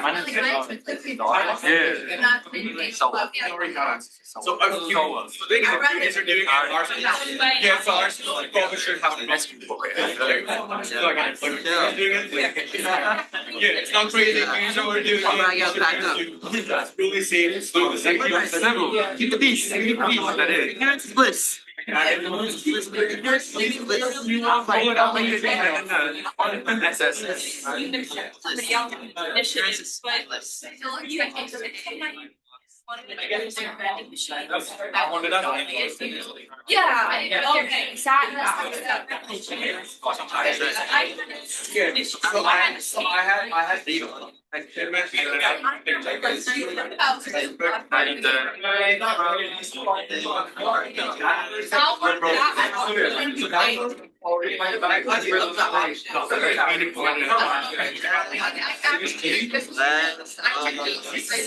Yeah, it's exactly. Because the book one half of the like midnight.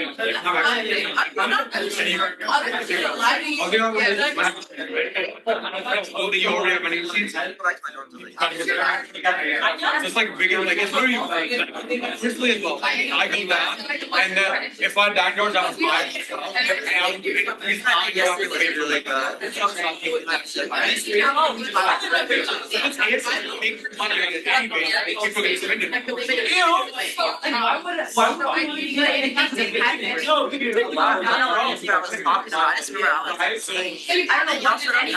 on this actually it will be like this meeting I told you Like, yo, how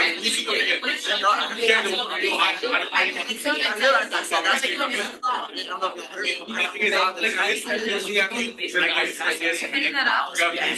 Specifically so that I don't get out. And this should go to like easier.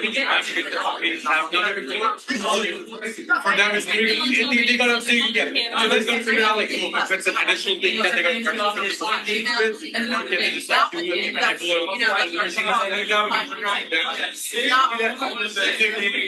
You know, it's not like even for this, they're bringing them on the chance to getting more money, because I'm a lot of people sales going. So, because the Lord, most of the time, like when I was like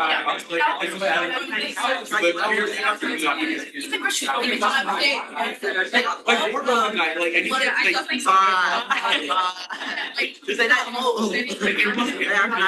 they're only doing 24/7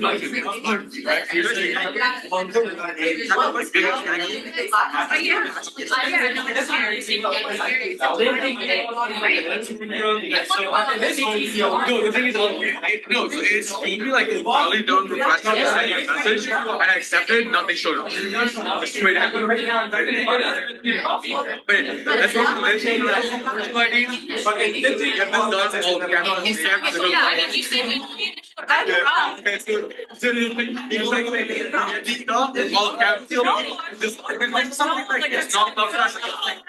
gets affected by this, it's like really generic, everyone's gonna be.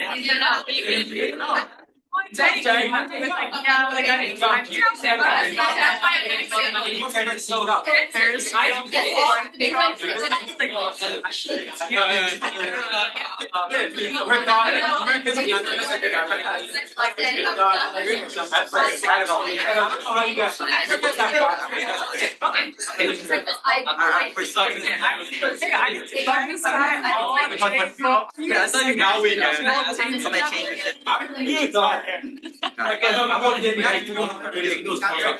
Schedule, are you like, or they're all day?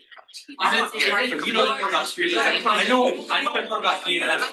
So, okay. So I think that guy does have a funding thing that we start out. It's not $3 million, right? Oh, no. America's is once again. Everyone, if you have a country, if you have a country.